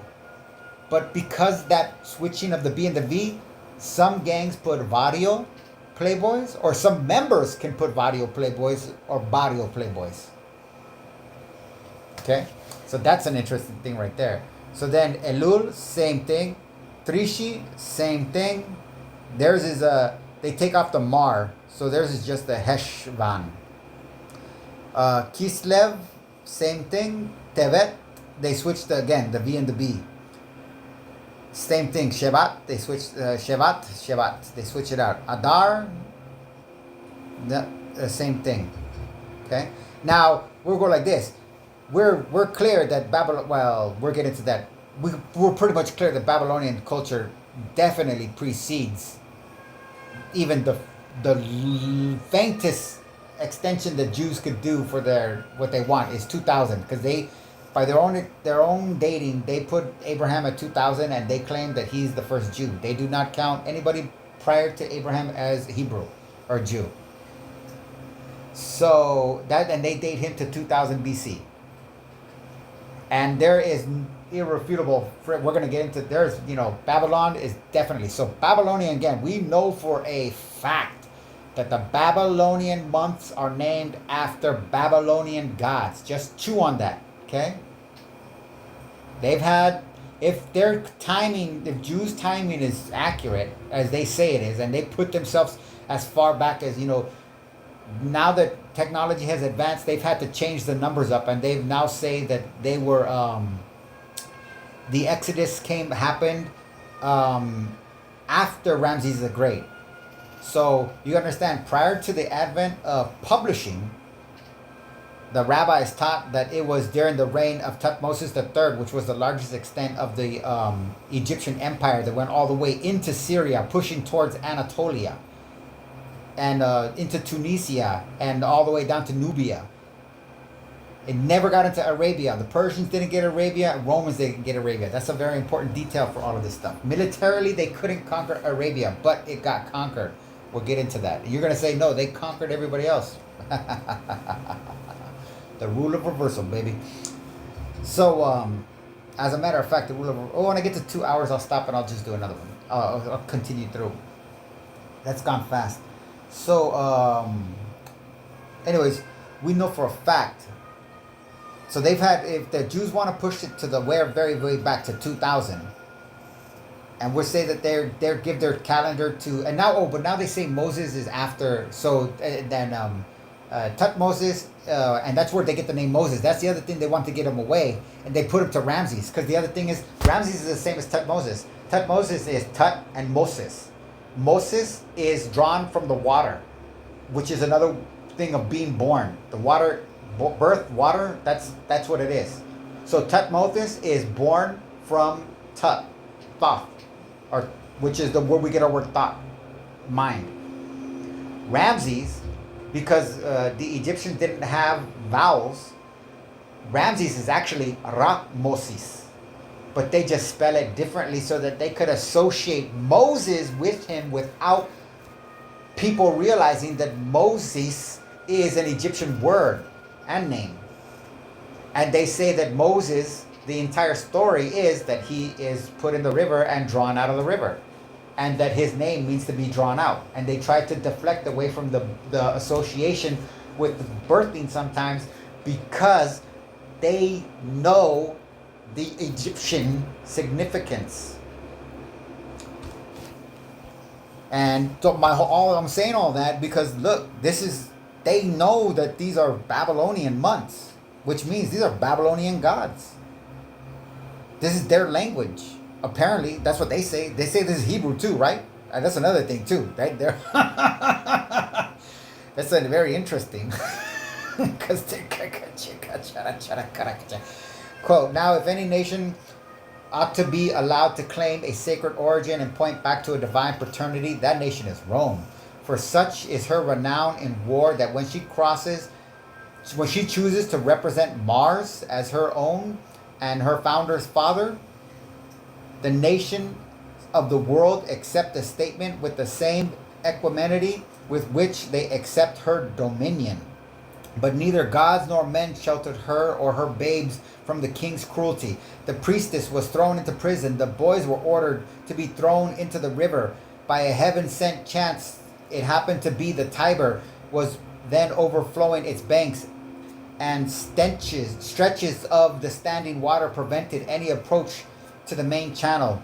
Those who were carrying the children expected that this stagnant water would be sufficient to drown them. So under the impression that they were carrying out the king's order, they exposed the boys at the nearest point of the overflow, where the Ficus Romulus, I see where they get Romulus now, Ruminalis, said to have been formerly called, Romulalis, now stands. That makes even more sense. The locality was then wild solitude. The tradition goes on to say that after floating in the cradle in which the boys had been exposed, had been left by the retreating water on dry land, a thirsty she-wolf from the surrounding hills, attracted by the crying of the children, came to them, gave them her teats to suck, and was so gentle towards them that the king's flock master found her licking the boys with her tongue. And then he went on to raise them, and the king ended up finding out that the guy that works for him had these twin brothers, and he remembered, hey, I was supposed to kill twins. We don't have twins around here often. I wonder if they did the job right. And then that starts a whole nother thing. Boy, that's a very original story. By 2350, around the same period, it is said that a high priestess placed her illegitimate son in a basket and floated it down the Euphrates River. Eventually, the young child washed up on the shore and was retrieved by Aki, the chief governor to Ur-Zibaba. Just gotta say, the Roman one is 750 BC. King of Kish. This man took the young boy as his own son and appointed him as one of the gardeners responsible for the cleaning and clearing of irrigation canals. He reports that during one day of work, the goddess Inanna came to him and granted him her favor. Meanwhile, Ur-Zibaba had a dream, and because of this, appointed the young man, the future Sargon of Akkad, his cupbearer. One of their responsibilities was to pour drinks for the king, and therefore appointees had to be trustworthy so as not to poison the king. Cupbearers also generally had great influence due to their intimate position near the ruler. What happened next is unclear, but it is said that Ur-Zibaba had a dream of himself being drowned by Inanna in a river of blood, while Sargon gained favor with her. Consequently, he first attempted to have Sargon killed by his chief smith, fearing his increasing favor from Inanna. Then he sent the young man to Lugal-Zagessi so that he might kill Sargon. The next portion of the inscription is missing, but Sargon is king of Kish when it next becomes legible, presumably having deposed Ur-Zibaba. The legitimacy of this origin story is questionable, but his humble beginnings in the tale were likely an attempt to ingratiate himself with the common people of Sumer and Akkad, in contrast to the wealthy elite who had ruled the cities previously. Alrighty, this is the Anglican Church. It's not Catholic. Well, actually, it is. You gotta understand. Catholic is the word. It means universal. That's why it's called the university system. And there isn't one single university on the planet that teaches that addresses the Catholic Church in a strictly scientific, psychological, or psychoanalytical context. They all contort, and deform themselves to accommodate Catholic ideology. That's why it's called the university system. And that's why the Catholic Church doesn't have to pay taxes, because everybody's indoctrinated. And that's why Universal Studios is Universal Studios. The type of propaganda that they put out is not what you think. Not all Catholic propaganda is religious. It's authoritarian.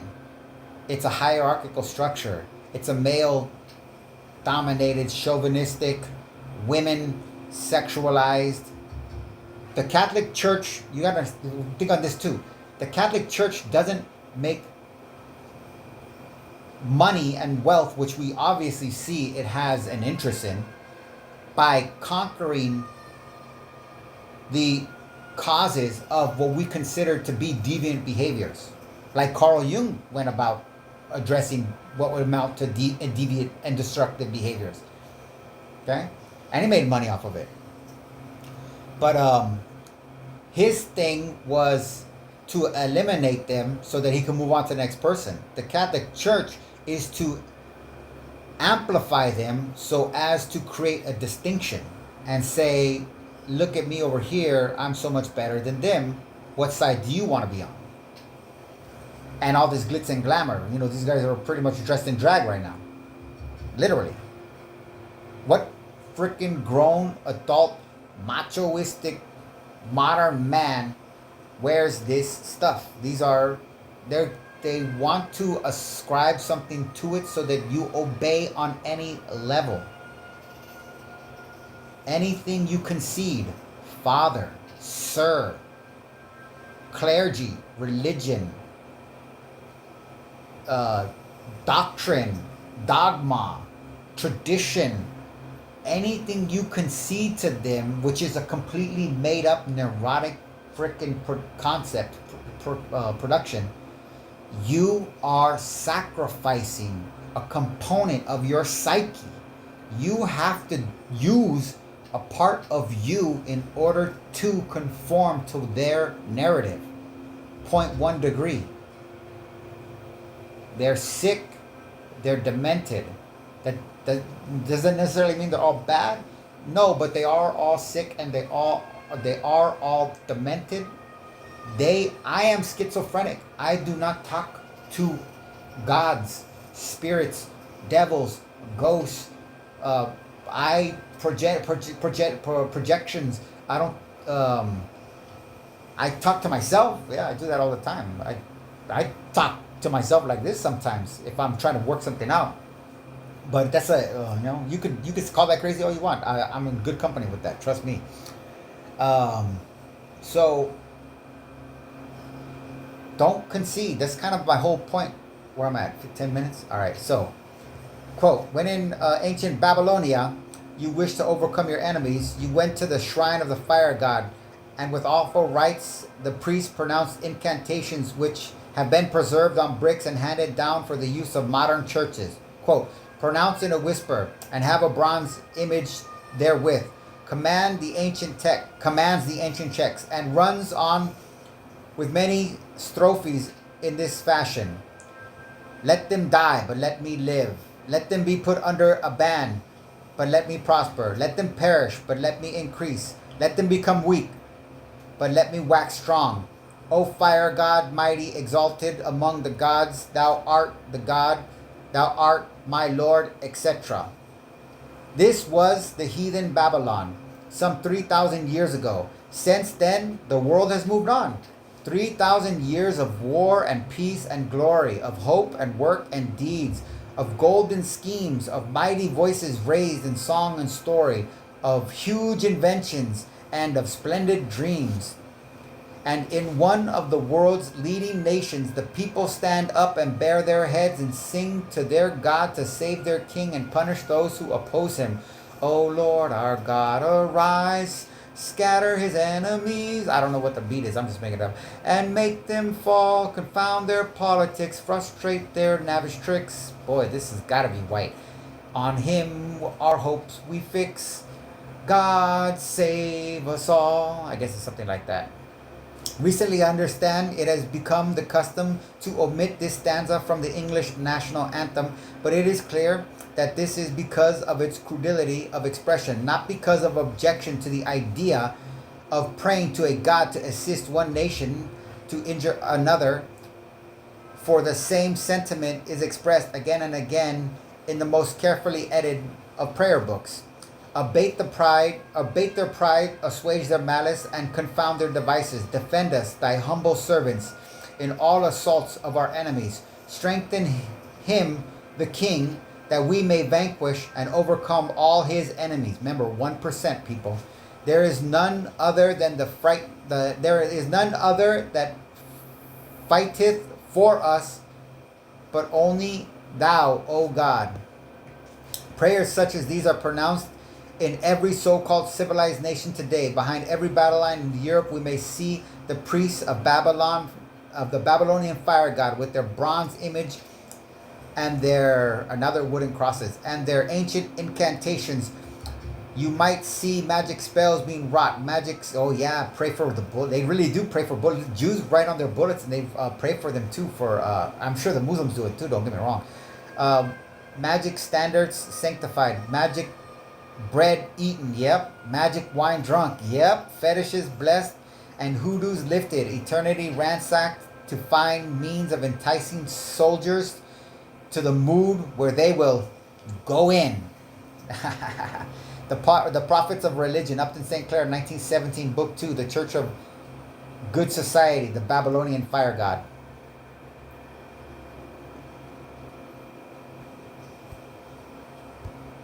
Palmach in Israeli history have almost mythical quality. They're seen as being the cradle in many ways of Jewish society. An unorthodox British officer named Ord Wingate was behind the Palmach's techniques.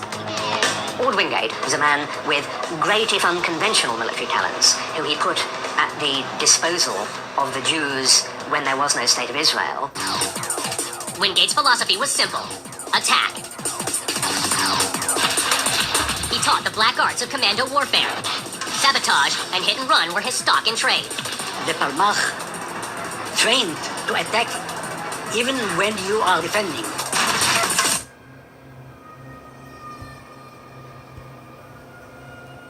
He attempted to consolidate his power by persecuting the Bogomirs, summoning the synod in Tornovo in 1211, where he personally led the debates against the heretics, which were very similar to the Cathars in southern France, who were massacred in the Albigensian Crusade during the same period.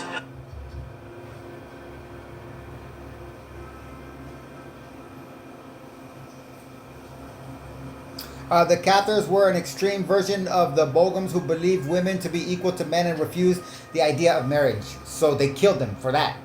They called them heretics and killed them for that. Think about that. Catholicism. At last, after 2,000 years of work, the Illudium Q-36 explosive space modulator. At long last, my dream come true. Hello, Earth. Hello, what? If that's the Earth, where the cotton picking heck am I? You are on Mars. With the Martian. Took me a few times. I've listened to that a bunch of times, but I just got it literally making it this time. A Pew, that's that, like, going fast.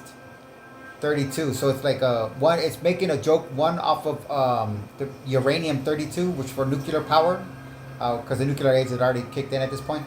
But also the kind of like what they say that like the X-Men does a vivarium. What's that? Vivarium, whatever, vibratum, whatever they put in Wolverine. But she's dying. She needs it. I don't know what to do. I have the consumption. Then God wants you to have the consumption. That's just retarded. It's because he wants Clara to live. But the Bible says... Yeah, the Bible says a lot of things. And not very clearly.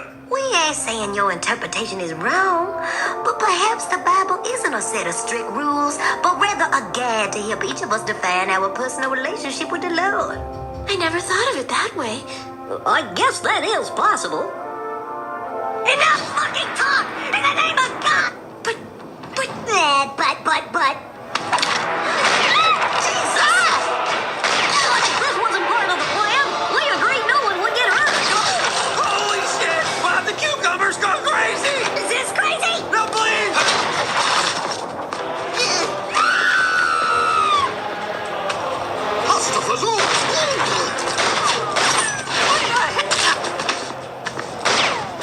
That I was fat, and guys aren't interfering.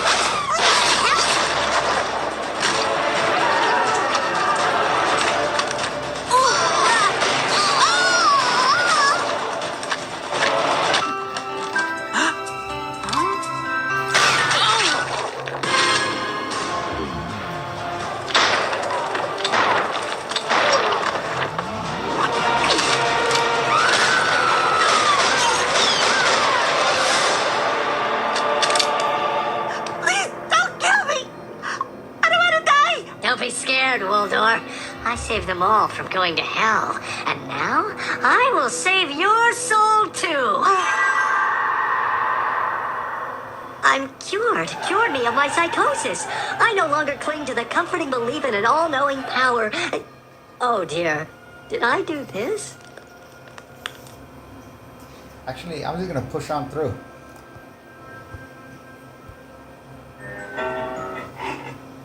Now, to achieve our ultimate goal. But the world's full of people who have stopped listening to themselves. Making Dreamland into a rigid theocracy with a rich, full spiritual life. I do not fear the dark side as you do. I have brought peace, freedom, justice, and security to my new empire. With an emphasis on rich, baby. Hallelujah, amen, and ka-ching. Welcome to the end of democracy. Here are the edicts, Your Majesty. Remember to use your outside voice. Radio! Someone just crack now! We're undermining democracy! What have I become? And together, you and I can rule the galaxy. Make things the way we want them to be. By order of the king, me, Derek, we do declare Dreamland is now a theocracy. Really? We didn't get all the way there on January 6th? I'm becoming more powerful than I've ever dreamed of. And I'm doing it for you. To protect you. All power emanates from this holy throne and the ass therein ensconced. But we will endeavor to get rid of it. Henceforth, Always stay positive. Even when things are negative, because a negative plus a positive is better than nothing. No. henceforth, there shall be no more immorality of any kind. If I were you, I'd get out while you still can. Before the darkness consumes you. No more alcohol. And replace it with this right here. I have brought peace to the Republic. No more gambling. We're here to overthrow it completely. Join me, and I will complete your training. Okay, quirk. Noun. Church. This is the year 1200. Surviving as a Northern England and Scottish dialectical word from a Scandinavian source such as Old Norse kirkja, church, kirkja. You gotta think like a Viking.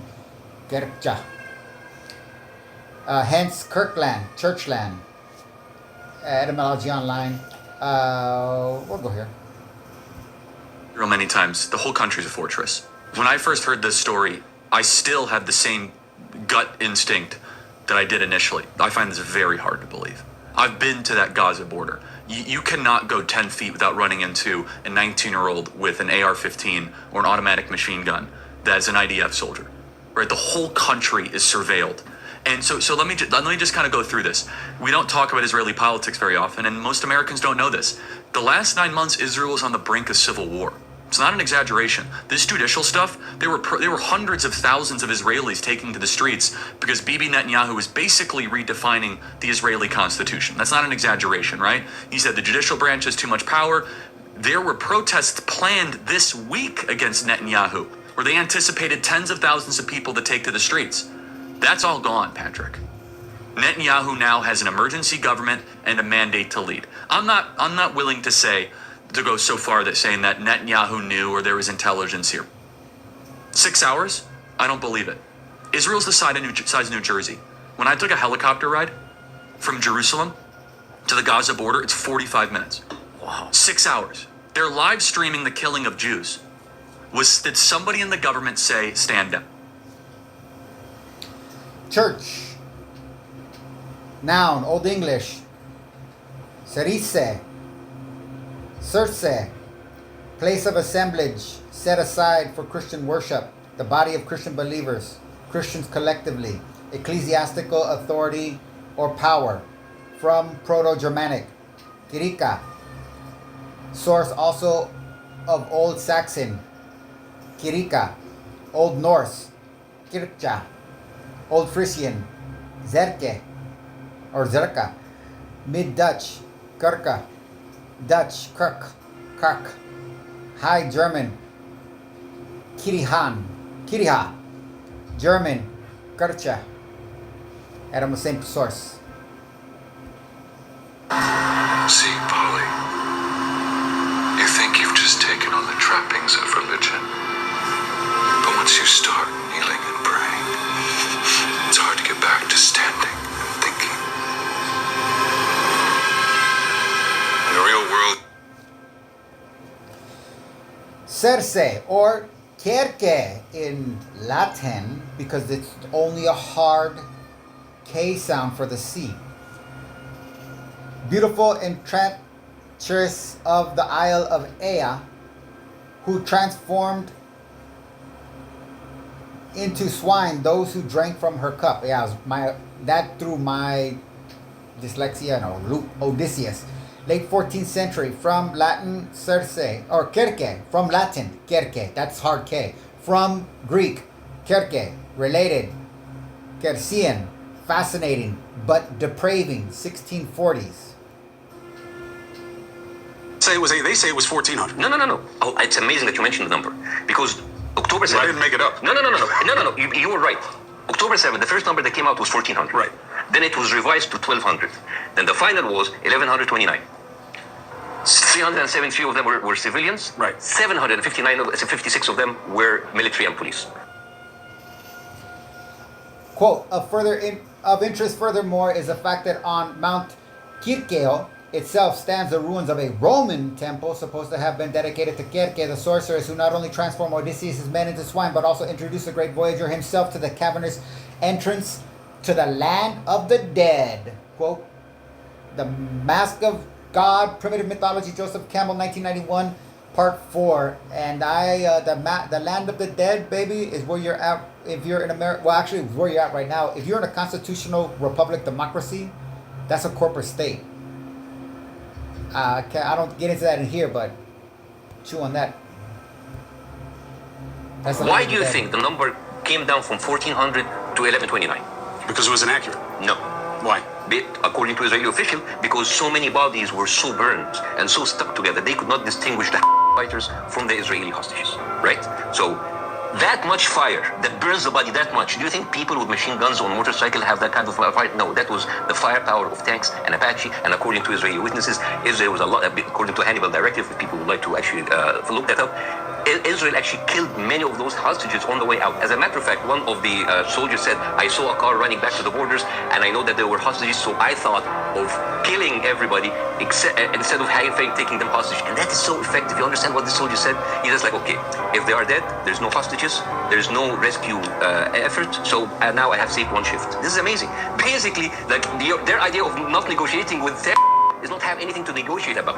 And those pictures of cars that were incinerated and burned to a crisp, this is not the fire. And this is another thing that I want you to do, Chris, because nobody talks about this. The Hannibal Directive and how Israel has messed up this has been talked about for months in Israel, and not a single American news person has talked about that. You might get the wrong mix and think Hannibal Lecter, but the reason that the funny thing, I think it's hilarious. It's almost as bad because all the shit that they've talked about Carthaginians, which are the Phoenicians, which are the original, which are the true Semites. What I've ultimately learned that I don't really know how to put together yet because I just did that this week, is that the Jewish people are as much Semites as Latinos are Latin. Because I'm anti-monarchy, so I do study monarchs a little bit. Not too much, but I just keep in touch with them so I know where they're at. The Spanish monarchy is one that I didn't know existed until like 3 years ago or something like that. When I found out about a boat that got gold and had to give it back to the crown of Spain because it had their logo on it. And it was considered their property, even though it was from like 1800s or 1700s or something like that. It was a treasure thing. And I was shocked. I didn't even think that was around. And I was even shocked that that's still a legal standing. They made a movie about it. But the funny thing is, the Spanish speak Spanish. Okay? The supposed claim or justification for the people in South America calling themselves Latinos is that they speak a Latin language. And therefore, because I believe Portuguese is also, so they identify linguistically. But the Spanish not only speak the language, but they were a crucial component of the Roman Empire. Pompey and Julius Caesar time, and also Hannibal. When they took it from Hannibal Barca, who's the Carthaginian who almost defeated Rome. He conquered Italy, but he didn't conquer Rome. And he did mediocre in Sicily, and then he got defeated by Scipio Africanus in Zama, back at Carthage. And then he got exiled over to basically Anatolia, but for Ionian Greeks. So, but Hannibal, so they're calling the Hannibal Directive, okay? That's an interesting thing. It's not Hannibal Lecter, it's Hannibal Barca. I know that. I don't know, there could be a Jew named Hannibal for all I know, because Moses, we already discussed that.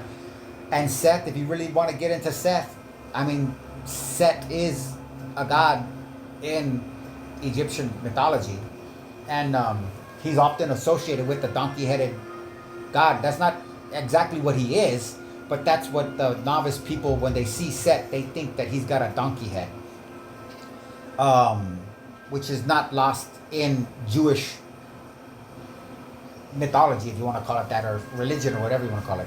So they know he's saying it the way it is because it's an Israeli policy, the Hannibal directive. It's not ascribed to them. They're not calling them cannibals. That's what I'm trying to tell you. This is not a slight that somebody's calling them cannibals. Hannibal Barca was one of the greatest militaries. He's given the credit. I just got done with the book. I don't think it's on this, but I could probably just find it real quick. Scipio Africanus, greater than Napoleon.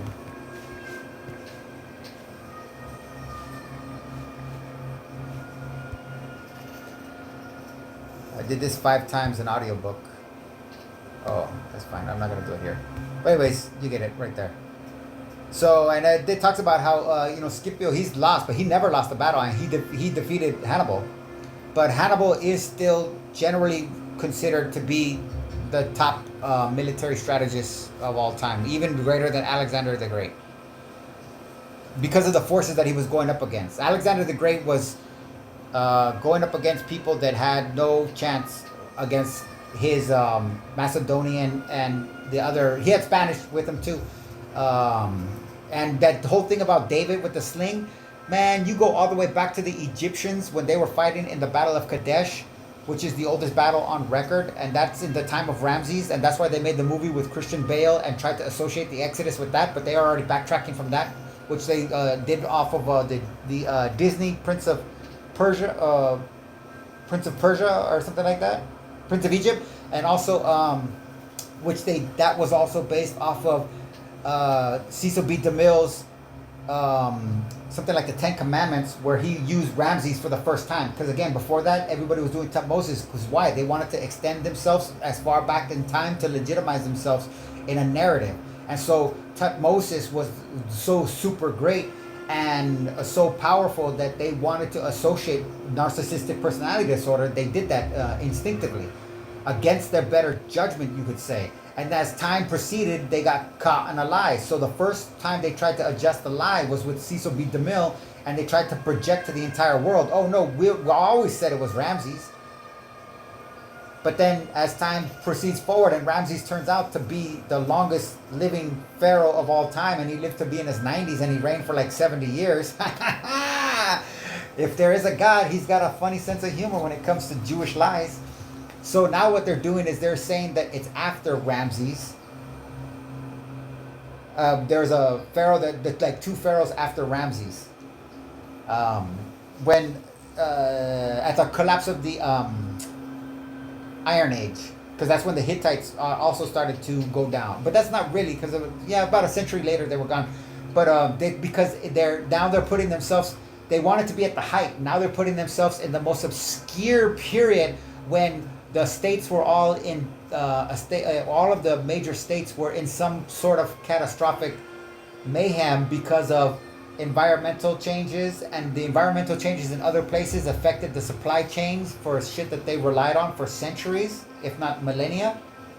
Plus you had the invading sea people that were also a result of the which could have been, nobody knows who they are, but it could have been, for all we know, it could have been Polynesians.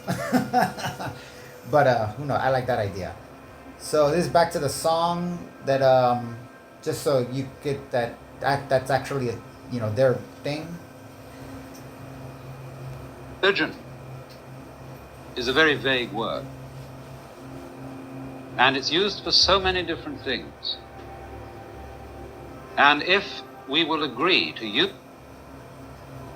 for Christianity and for things like Christianity, such as Judaism or Islam, then we would have to find another word altogether for Buddhism, because otherwise the word religion would mean so many different things as to mean nothing. Now, strictly, the word religion comes from a Latin verb meaning to bind back. Religio. And thus, the essence of a religion is a rule of life. Quote, King Henry did not follow this suggestion precisely. But he took away the property of the religious order for the expenses of his many wives and mistresses, and forced the clergy in England to forswear obedience to the Pope and make his royal self their spiritual head.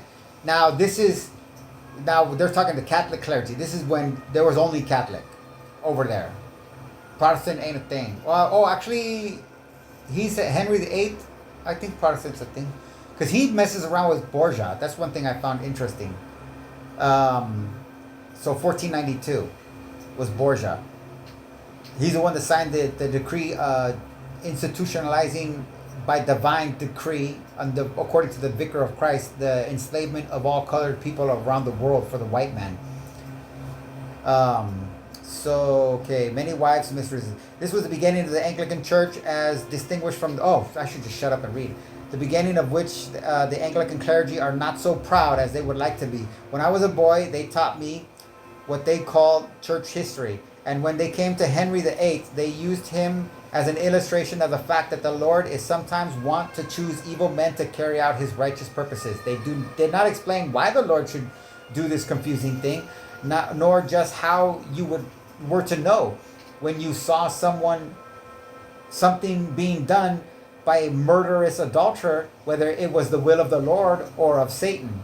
Nor did they go into details as to the motives which the Lord had been at pains to provide so as to induce his royal agent to found the Anglican Church.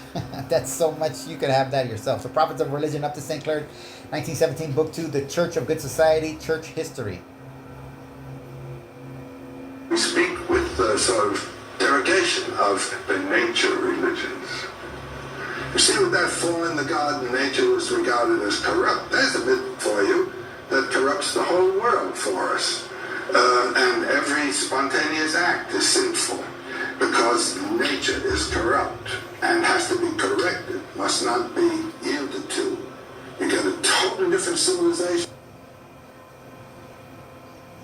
God is watching everything you do. When you get undressed or take a shower, God is watching everything you do. And he thinks you're a nasty, naughty, nympho slut. You sinful, filthy whore, you're going to hell. Your flesh will burn, your bones will churn, your soul will be torn asunder. You wretched heathen heretic, burn in hell for eternity. So you better remember. God is watching everything you do. Quote, Origenum mali ab origene, mundi separandi, vanissimus, canatus, I don't read Greek for shit, an utterly vain attempt to separate the origin of evil from the origin of the world. The prime lie. I wish I knew how to say that in Greek though. The prime lie. That word in English sounds freaking crazy, and I hate English. Coranto, Journal of the Friends of the Libraries, Fall 1966, Volume 6, Number 1, the Folio Augustina of Schopenhauer, Martin Woods.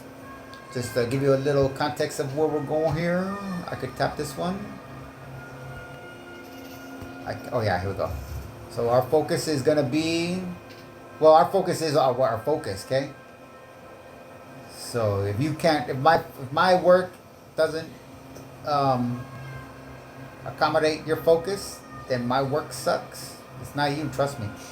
Okay, quote, much evidence shows that peasants in pre-industrial society were just as subject to the crushing burdens of custom, and as little aware that the burden was a crushing one, as the majority of inhabitants of an American suburb are today. Political Power and Social Theory, Barrington Moore, Jr., 1965, Chapter 6, Reflection on Conformity in Industrial Society.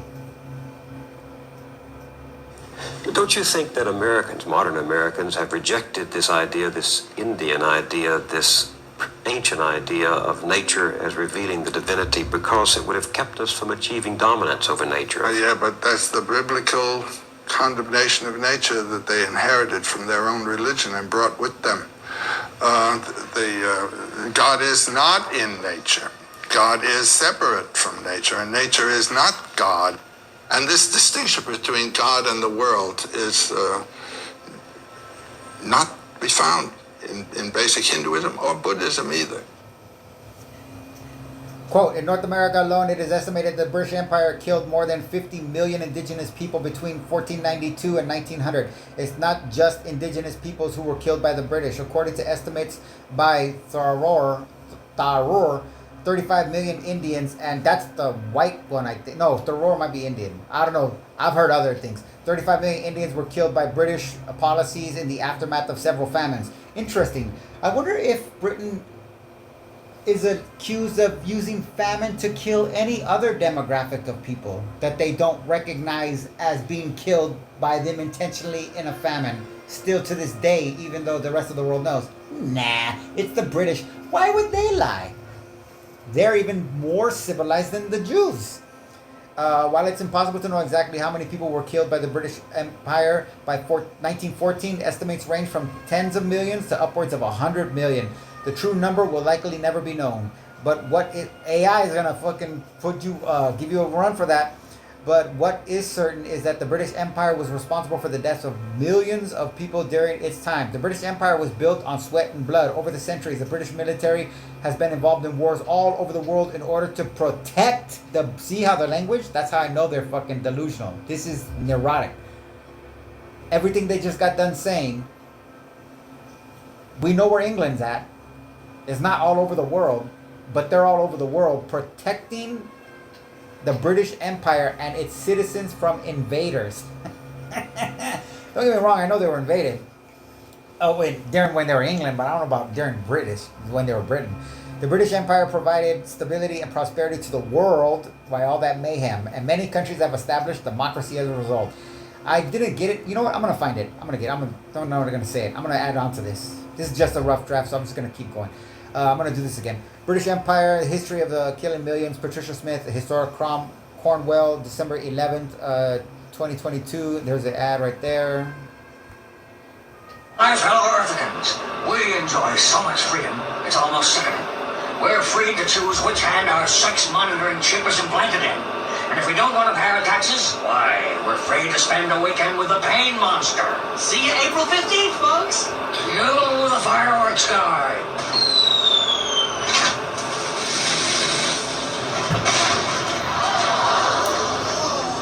Oh, no. Incidentally, tonight's Freedom Day celebration is brought to you by Shankman's Rubbing Compound. When something needs rubbing, think Shankman. It costs a little more, but it's worth it. Our planet has been through so much this past year. Wars, droughts, impeachments. But we've never lost our sense of what's truly important. The great taste of Charleston Chew. And now, let us salute that beloved symbol of freedom, our flag, oh, free me.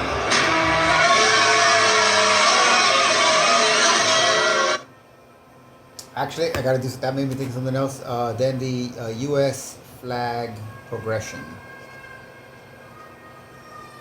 Okay, quote, order of knighthood in our own day are like those of the days of medieval chivalry, our fraternity. Okay, the orders of knighthood in our own day, like those of the days of medieval chivalry, are fraternities of honor. See chapter 20, the Handbook of English Heraldry, Charles Potel, 1867. Okay, this is the official insignia of the Fraternal Order of Police, taken from one of their lodge pages. They do not have union chapters or union anything like that, and they were founded in 1915 on May 15th, which happens to be the birthday of Prescott Bush, the grandfather of Skull and Bones, and they who was initiated into Skull and Bones in 1917. So this is their logo. This is all. I have a further breakdown of everything in this. And it's about a 12-part, like a slides. I made it 12 years ago. 11 years ago. I made it 11 years ago. Is Google Slides. But this is their official regular explanation. I just added these little parts from the book that's on heraldry, which I cross-reference in the other one along with Black's Law Dictionary. Quote, might I know thee by thy household's badge? That's a quote from a Shakespeare thing, only because I know it from this book. I don't know Shakespeare. Centuries have a tale of English history which they tell eloquently enough to every student of historical heraldry. So again, this is a legal language that is as clear, as concise as the ABCs are to you, to other, or sign languages to other people, or Braille, okay? Think of it like that. So this, just to give you a little thing, the letter FOPS, you could do that on your own. I'm going to just run through this. In like manner, all honorable insignia of every kind may be displayed in association with the shield or achievement of arms, and in accordance with the same rules, foreign orders and insignias may be displayed, provided they have been duly recognized and admitted in this country. The Hand of English Heraldry, Charles Battelle, 1867. Okay, here's a hat you can see from the Fraternal Order of Police, New York, 9/11. That's a great memorial, huh? Look at these guys are devoted. Look at, they put it on their hat. They put it next to their, that is so amazing. Thus, he was also unaware of it during his investigation. So were former senior U.S. intelligence officials we spoke to. As for Bayoumi, who was never charged with the crime and moved back to Saudi Arabia after 9/11, he was asked about the sketch as part of the lawsuit in a 2021 deposition. He confirmed the sketch was his, but said he remembered little else about it, including his handwritten notes that say height of the plane from the earth in mile and distance from the plane to horizon. When pressed about it, he came up with a far-fetched explanation. Perhaps this was an equation that we studied before in high school, and I was trying to remember whether I'm going to be able to figure out and solve it or not. And what is an equation for? I don't know. Just matter, just equation. There's no proof that Bayoumi shared the equation with any of the hijackers. What we do know is that he met the first two to arrive in the U.S. nearly 2 years before 9/11. Bayoumi claims he met them in a chance encounter at a restaurant here on Venice Boulevard in Los Angeles. He then helped them move to San Diego, finding them a place to live in his own apartment complex, co-signing the lease and helping them open a bank account. He even threw a party, which he also videotaped, capturing one of the hijackers on camera. He then introduced them to others who helped them obtain government IDs and enroll in English classes and flight schools. Bayoumi and the Saudi government say his actions were innocent, the result of a remarkable series of coincidences. Okay, I gotta flip this because I gotta charge. And I gotta flip it actually. Okay, so I don't want to go too far because the surprise is coming. Quote, the British God had other ways of improving nations. For example, the opium traffic. The British traders had been raising the poppy in India and selling its juice to the Chinese. They had made perhaps 100 million noble natures by this method. And also they were making $100 million a year. The Chinese, moved by their new virility, undertook to destroy some opium and to stop the traffic, whereupon it was necessary to use British battleships to punish and subdue them, as protecting that empire, like they said, spreading democracy. Was there any difficulty in persuading the established Church of Jesus to bless this holy war? There was not. Lord Shaftesbury himself, the most devout of Anglicans, commented with horror upon the attitude of the clergy and wrote in his diary, I rejoice that this cruel and debasing opium war is terminated. We have triumphed in one of the most lawless, unnecessary, and unfair struggles in the records of history. And Christians have shed more heathen blood in 2 years than the heathens have shed of Christian blood in 2 centuries. That was in 1843. For 70 years thereafter, pious England continued to force the opium traffic upon protesting China. And only in the last 2 or 3 years had the infamy been brought to an end. Throughout, only in the last 2 or 3 years. Oh shit, that's his 2 or 3 years. I was just taking that at the end of the wow. infamy been brought to an end. Throughout the long, guess where they started? They swapped out. They found a new customer. Throughout the long controversial attitude of the church was that Li Hu Cheng was moved to assert a letter in the Anti-Opium Society. Opium is a subject in the discussion of which England and China can never meet on a common ground. China views the whole question from a moral standpoint, England from a fiscal. The Prophets of Religion, up to St. Clair, 1917, Book 2, The Church of Good Society, Bishops and Beer. Are you ready for the next one? Oh, it's the Fraternal Order of Police. Oh, Lodge number 911. Established 1992, which I found out to actually, for some reason, to be wrong, and that the lodge was initially called the Greenwich Lodge, and in 1995 it changed its name to the New York State Fraternal Order of Police Lodge 911. It's the Safeguard Freedom. 9/11 and New York. Nah. And in Latin, frenum, used in a figurative sense. A restraint, check, curb, control, mastery over persons or thing. This is not me, okay? Freniger, frenigar, which is like a black, never mind, I'm scared. Ernum, having to bridled. These are the two potential, like, fre ale. Those are different options for cavalry. Freno, and then I can't do those. Freatum, I can do that one. To equip or control horses, etc. with a bridle. B, poetic, to control a ship. Oxford Latin Dictionary. Maybe you're right. Maybe I am. All right then, just this once, we'll be vigilantes. Nah, we're more like cops. Crooked cops. Pew, pew, pew, pew. ChatGPT. I asked it a question, and you basically get the question. I asked how many opioid deaths happened between a certain amount of time, and then how many 9/11 deaths, and what's the ratio compared to, so you get the math.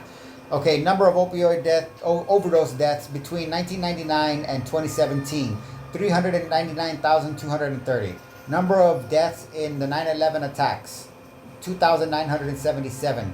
To find the ratio of opioid deaths to 9/11 deaths, 399,230 opioid deaths divided by 2,977 9/11 deaths equals 134.1. So there are approximately 134 opioid deaths for every one death. Oh, I gotta add something else.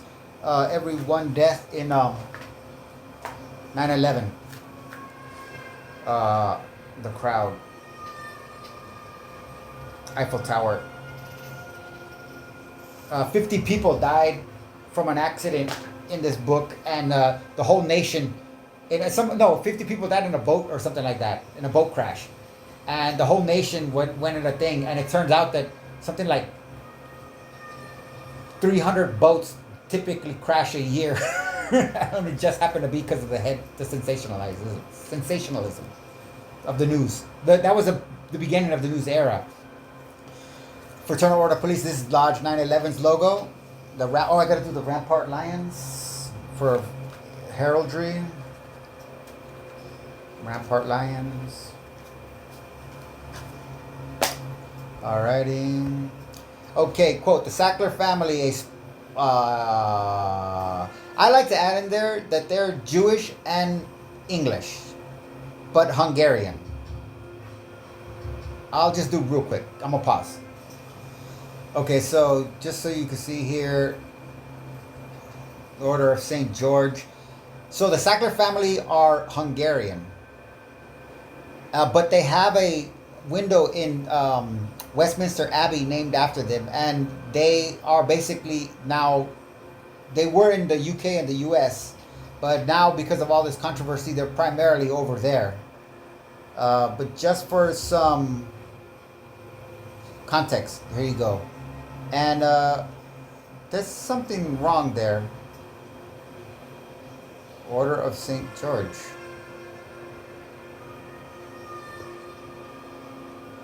So it's a religious order, you see, Holy Orthodox. So this is for the elite of England. This is not for like Elton John and shit like that. You gotta be in it. And for some reason, I thought that they were having an anniversary this year. Year of creation.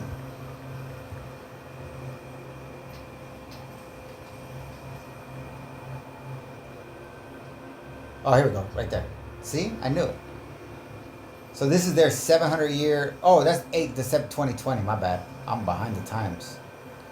Internet, dangerous. Okay, so just easy. Ukraine support. Oh, and if you get into, so the first of the chivalric orders of St. George, it was Brotherly Union of Knights who swore to defend the. Oh, because in the first Crusades they had to go through Hungary, and I think Richard the Lionheart got held captive there, and maybe at that time is when they made this connection. Oh shoot! I was just watching the first Crusades today, from Kings and Generals, on YouTube.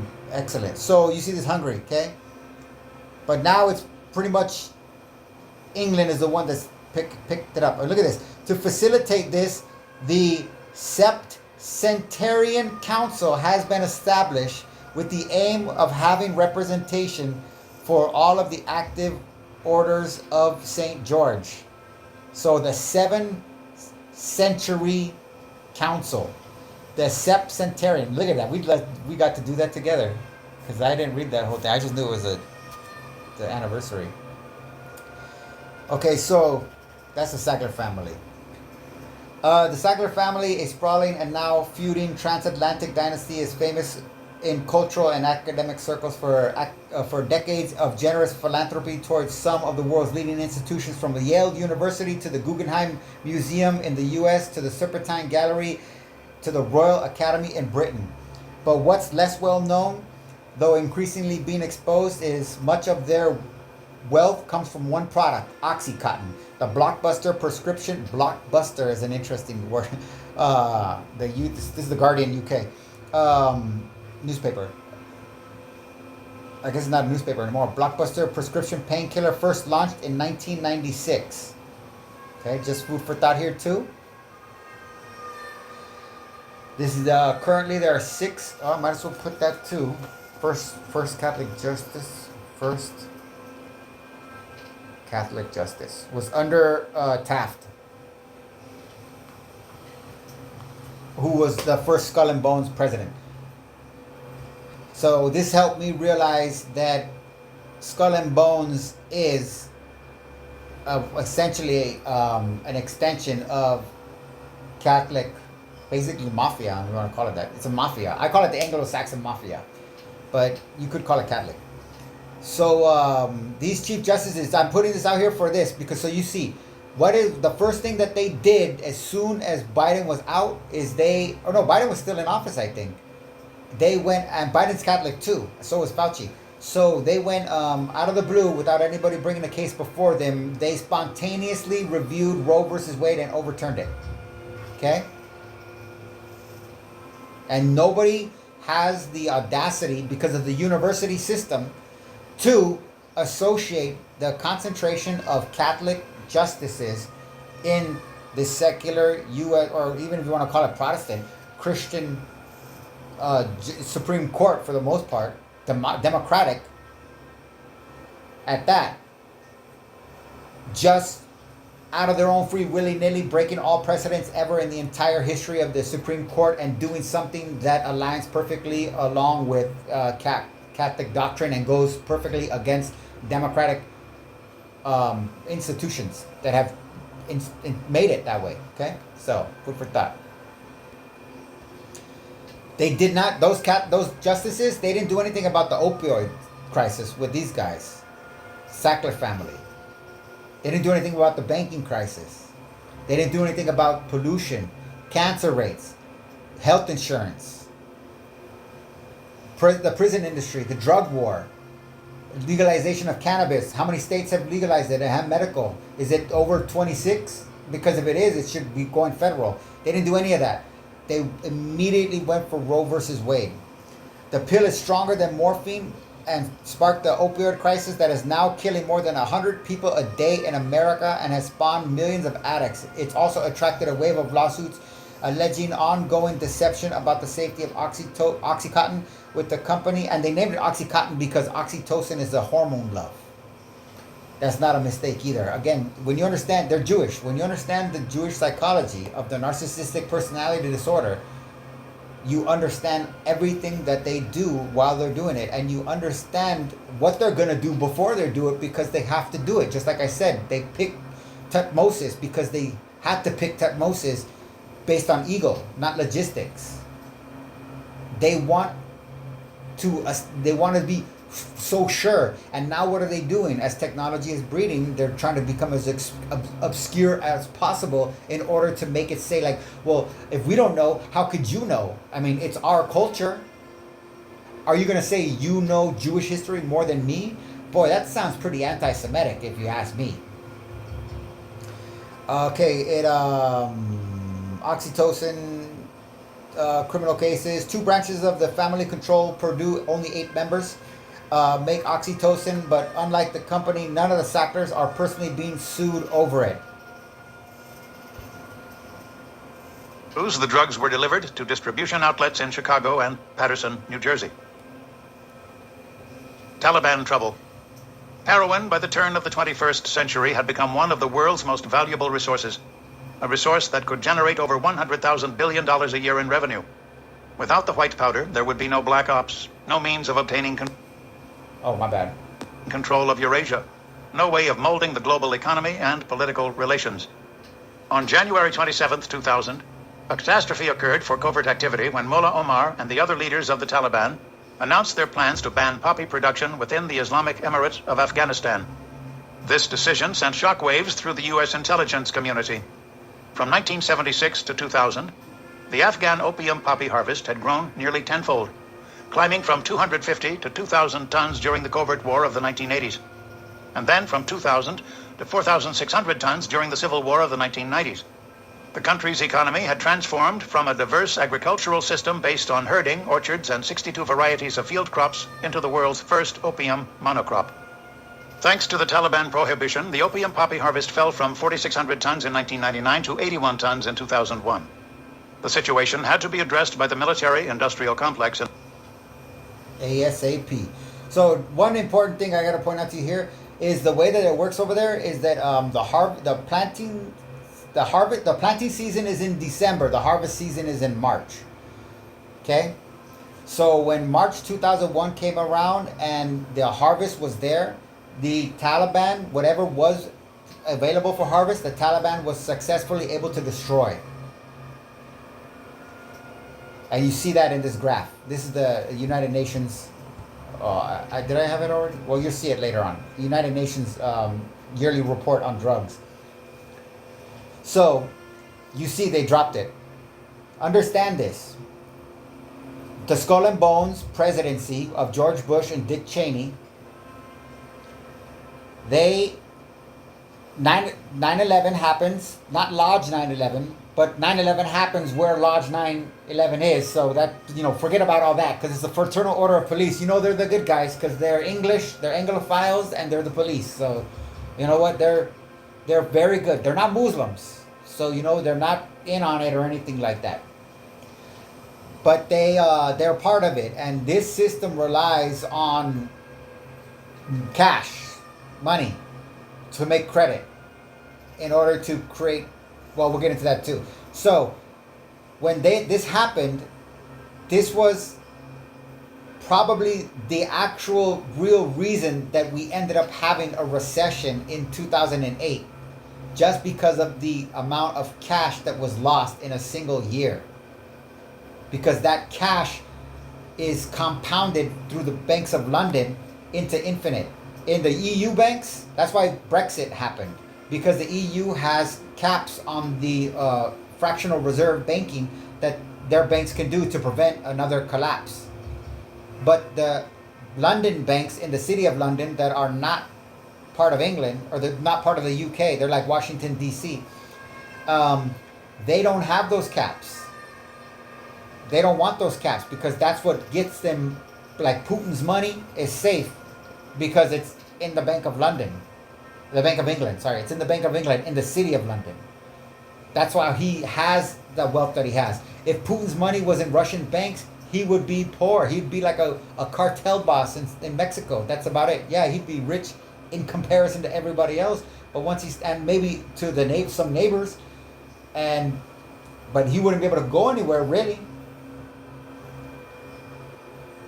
So all the mafia money, all that money has to go through the Bank of London for England to matter on the global economic geopolitical stage, because they have nothing else but titles of ownership through mining rights. But that's all done, controlled through the banking system.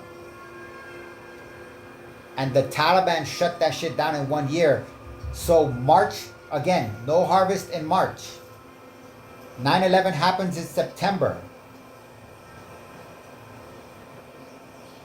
9/11 happens in 7/11, okay? Just think about it like that, okay? I want you to please just do that exercise. This is acoustic information. This is not linear information. If you try to only do it visually, you're going to miss it. 9/11 happened on 7/11. By December, which is the planting season, NATO forces, at least 150,000 NATO forces had invaded Afghanistan, supposedly looking for Osama bin Laden, who was in Pakistan, who worked for the Saudis and the CIA, and was friends with Skull and Bones, the Bush family. And it's going to sound crazy, but you got to understand, I know I'm crazy, that's fine, we'll work it out later. Osama bin Laden had met Barack Obama when he was in university at Columbia University, because Obama wasn't in Columbia University. He was a foreign exchange student enrolled in Columbia University. This is why the right, when during his presidency, was trying to use his absence on the campus to explain him not being in this country, because he was already recruited by the CIA. They put him using his Indonesian passport that he got from his stepfather when his mom divorced his African dad, and they changed his African name to Barry Soreto after they white his first name from Barack, and they made his last name the same as the Indonesian stepdad. And then he moved to Indonesia and lived there from about the age of 7 to about 16 with the upper echelon of the Indonesian on the tail of the genocide, which is called the Killing Fields, in which Pol Pot cleaned out all the rural areas so that Unocal, which is the company that Union Oil of California or something like that, which was the company that his stepdad represented and his mom was a translator for. She taught the kids of the Unocal upper execs that were living over there to get the oil contracts. That was the environment that young Obama grew up in the most concentrated Muslim country on the planet, that all knew Arabic because of the Quran having to be written in Arabic.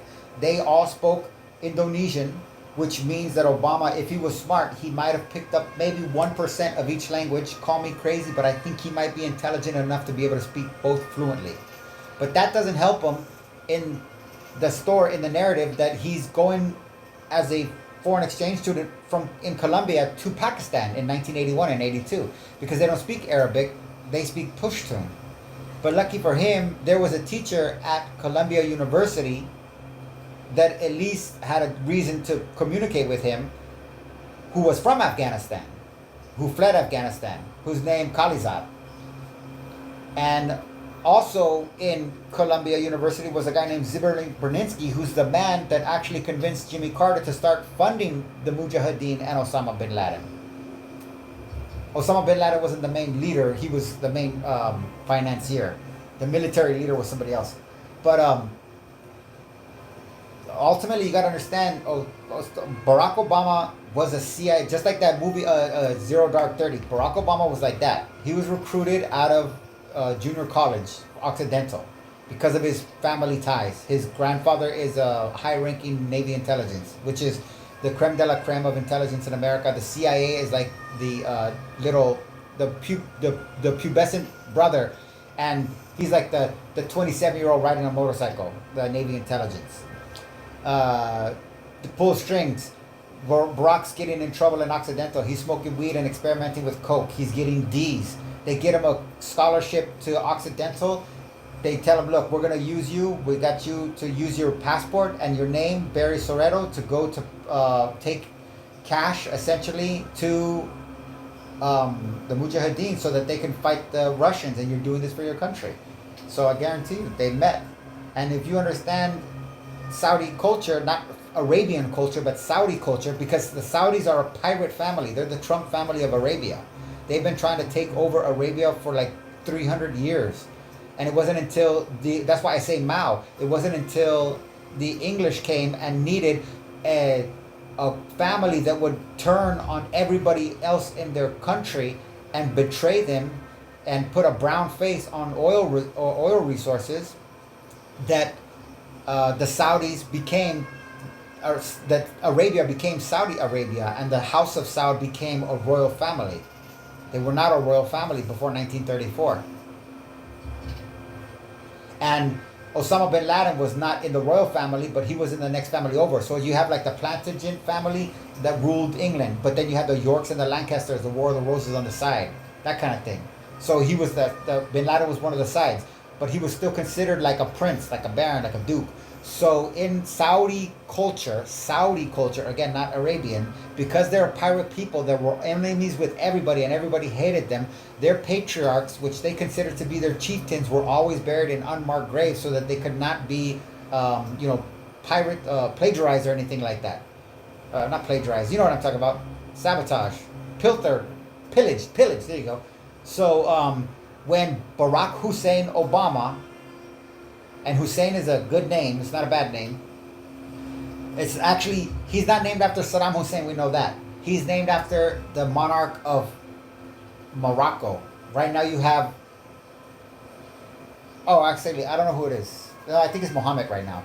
But there was a Hussein lineage in Morocco, and that's who the Hussein comes from. So Barack Hussein Obama, when he ordered Osama bin Laden, who you think was killed by the JSOC, which is the elite of the elite special forces. The president gets to pick the best of each thing, and JSOC becomes his own personal hit squad. That's one of the things that Obama streamlined for Bush so that Bush couldn't be prosecuted for war crimes. And Obama used it so that it had a precedent, so the people couldn't say Bush was the only one that ever did it, because he was a Harvard law professor at the top of his class. He knew what he was doing when he was protecting Bush and Cheney. So when Osama bin Laden died of kidney failure in Pakistan, and they sent special forces over there, which crashed the helicopter, and they made all this mumbo jumbo and picked up the dead body and killed everybody on the compound to make sure that nobody could talk, and expose the fact that the U.S. was about to give Osama bin Laden a royal burial at sea in an unmarked grave, in the ultimate unmarked grave, as an homage for all the services he did for America, which was primarily re-establishing the opium trade in Afghanistan. Meanwhile, the Taliban never caught on. That's deep level shit. So, quote, nevertheless, Hoover ordered that Dr. King's name be added to Section A on the Reserve Index 4. And by October 1960, a full-scale security investigation of Dr. King and the SCL, the Southern Christian Leadership Conference, had begun. The initiation of these investigations, however, cannot be attributed wholly to the personal animosity of Hoover. They also stem from the general concern of the FBI about communist infiltration into the civil rights movement that was prompted by influential people, including congressmen, who claimed that the pending civil rights legislation was inspired by a communist conspiracy. Claimed. Funny how you can claim certain things. I claim I'm right. Does anybody believe me? So this is from the archives of Government Research, the JFK Select Committee Report, Part 2, J. Edgar Hoover. And just to give you a little thing right here. Oh, that was a report. It's from there.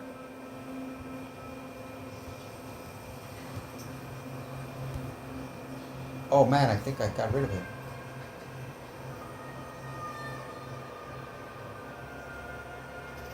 Oh, I was trying to keep something here. Oh, I didn't.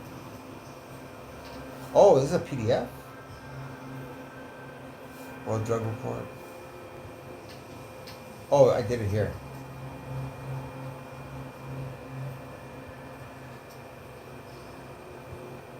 Oh, where did it go? I had it set up. Was it here?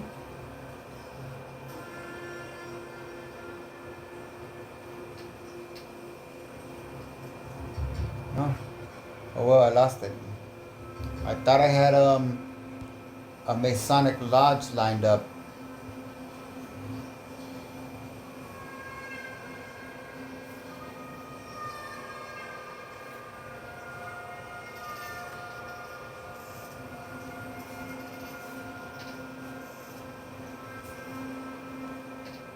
Oh well.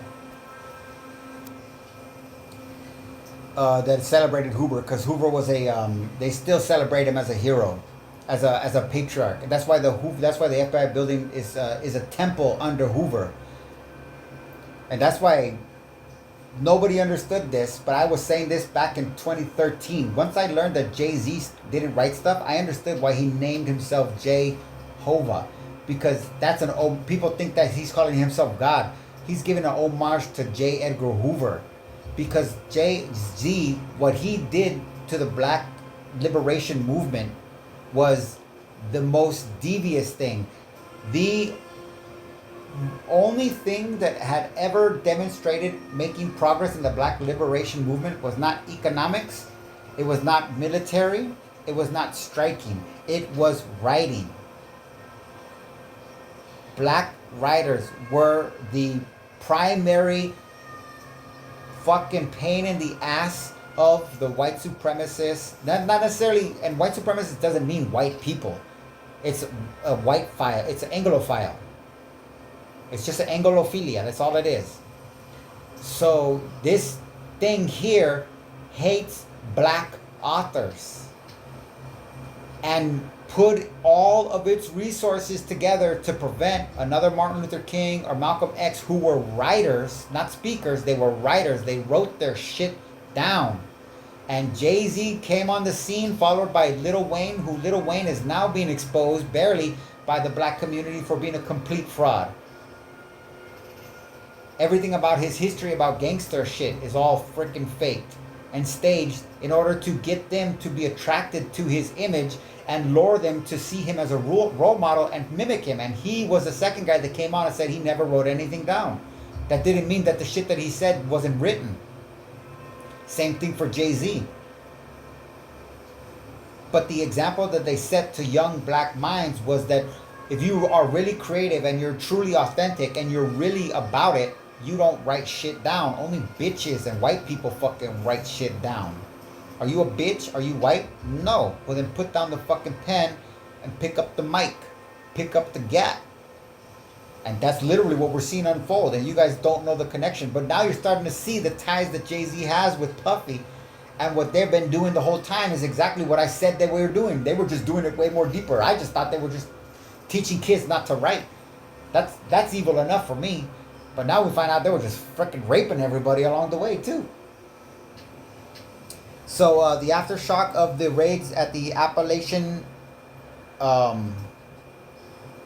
Appalachian upended the criminal justice system, forced the Department of Justice to revise their policies, and proved to the American public that the mafia, whose existence the FBI had vehemently denied, was real.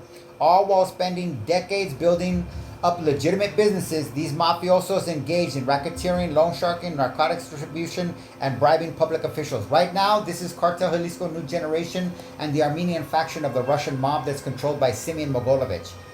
They're doing this under MAGA. Trump, I got a picture of it. Do I got it? Trump let in, gave amnesty to some cartel members only because they were the Sinaloa people. And what he's doing is he's taking out the opposition of Cartel Jalisco New Generation, who is an extension of the Mogilovich Empire.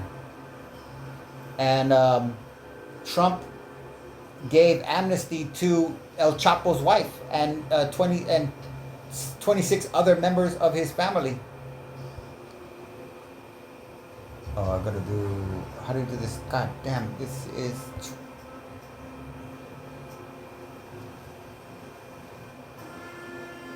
So disorganized.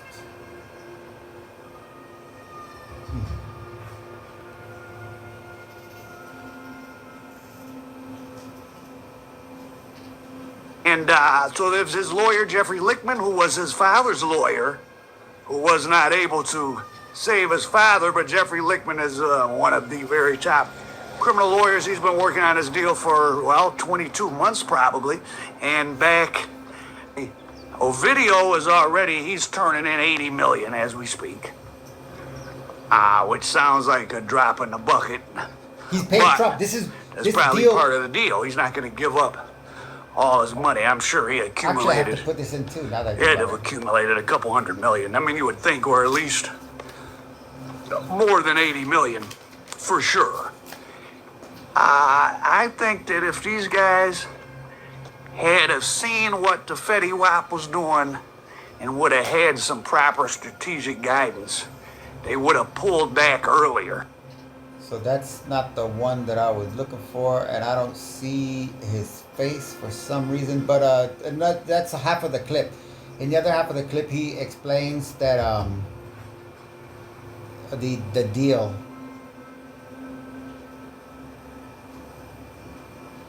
And the members of the family that were given a U.S. citizenship. You got to get this. The top level members of Cartel Sinaloa, their families. Now that guy's gonna go to jail, but his wife and kids, his mom, and his brother, his sister-in-laws that are married to his brothers, they're going to have 100% American citizenship, clean and clear. They're coming in here starting with millions, off the bat, fresh off the boat, and under the protection of MAGA. Because they're doing that to clear the way for Cartel Jalisco New Generation and this Migolovich thing, which is a super Putin and super Trump too. You understand that, especially Armenians, they're hardcore Putin. They like Putin. He's their kind of man, like before Trump. Trump is like a shadow of Putin. Armenians are the only people in MAGA that get Trump is a joke, because they actually like Putin, and Putin is not a fucking joke. And so they feel a sense of superiority within the MAGA group, and they have massive influences. I guarantee you it's going to come out in the future that all of this ICE masking up is because the Armenians have influxed into ICE. Because as much as they are illegal immigrants, they're not Korean, and they don't have the technological skills of the Koreans. But you know what they have? They know how to pander to white supremacists and make white supremacists feel like they're even more special. The famous line is, oh yes, we're the original Caucasians from the Caucasus Mountains. And white people are like, oh my gosh, I'm with a real Caucasian. Wow, that's so cool. I've always thought of myself as white. And they feed off of that shit. But they're also, as much as they're very arrogant and egotistical, they're very timid too and scared of repercussions. And they're guaranteed that it was the Armenian ICE agents that came up with wearing masks. Because look at white supremacy, the history of white supremacy other than the KKK. I mean, police, part of being a cop is the whole point of that you don't have to wear a mask whenever you do whatever you do. Even if you do bad shit, you don't got to worry about wearing a mask. That's a new psychological component that's been introduced into MAGA. That MAGA doesn't have the sophistication to come up with, because they were anti-mask. Don't get me wrong, Armenians were anti-mask. I worked in a hospital as a janitor in the ER, and I was a security guard at supermarkets during the pandemic, asking people to put on masks. And I guarantee you, I know black people hated masks, but the group that hated them even more, women and all, was the Armenians. And when I worked at the hospital, they didn't even want to wear the mask in the hospital. It was a pain. I was just a janitor, so I didn't have to deal with them there. But I guarantee you, and MAGA was all about, oh, masks are bad for your health and all kinds of shit like that. I guarantee you, people, what's going on? This country's moving.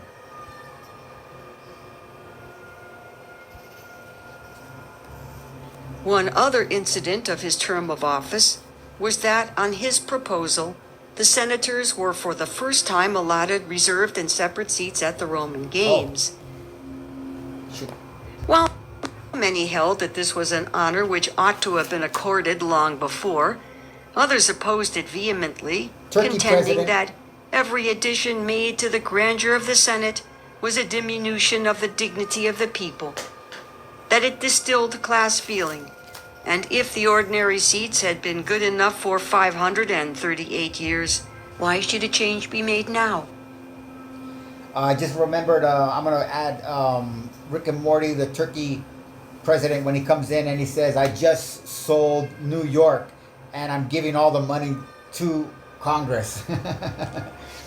And then like, who's the real president? And they're like, well, we're working with you.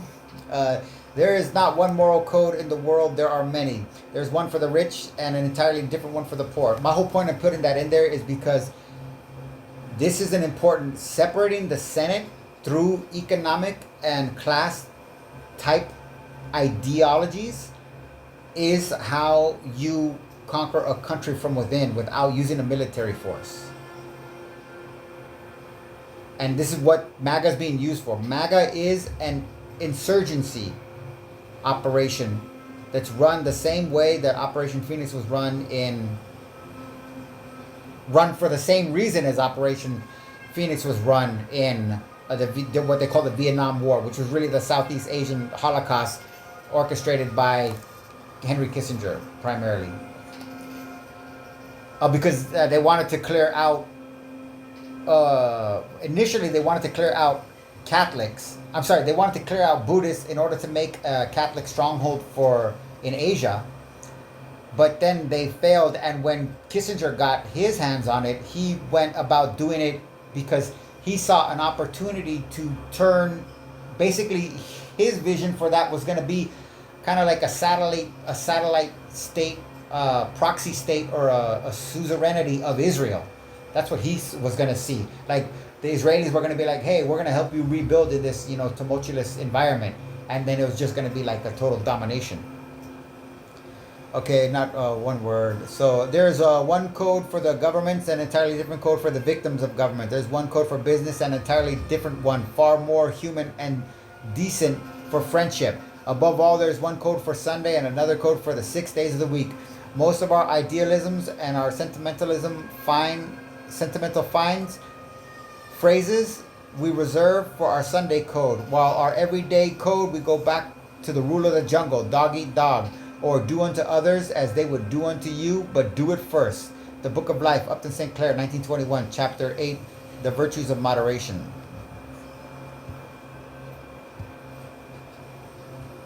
This video about the Gideon thing, Will? Trace, as you know, correct, 100%, and she's 100% correct. I am now about to launch Gideon, America's first ever AI threat detection platform, built specifically for law enforcement.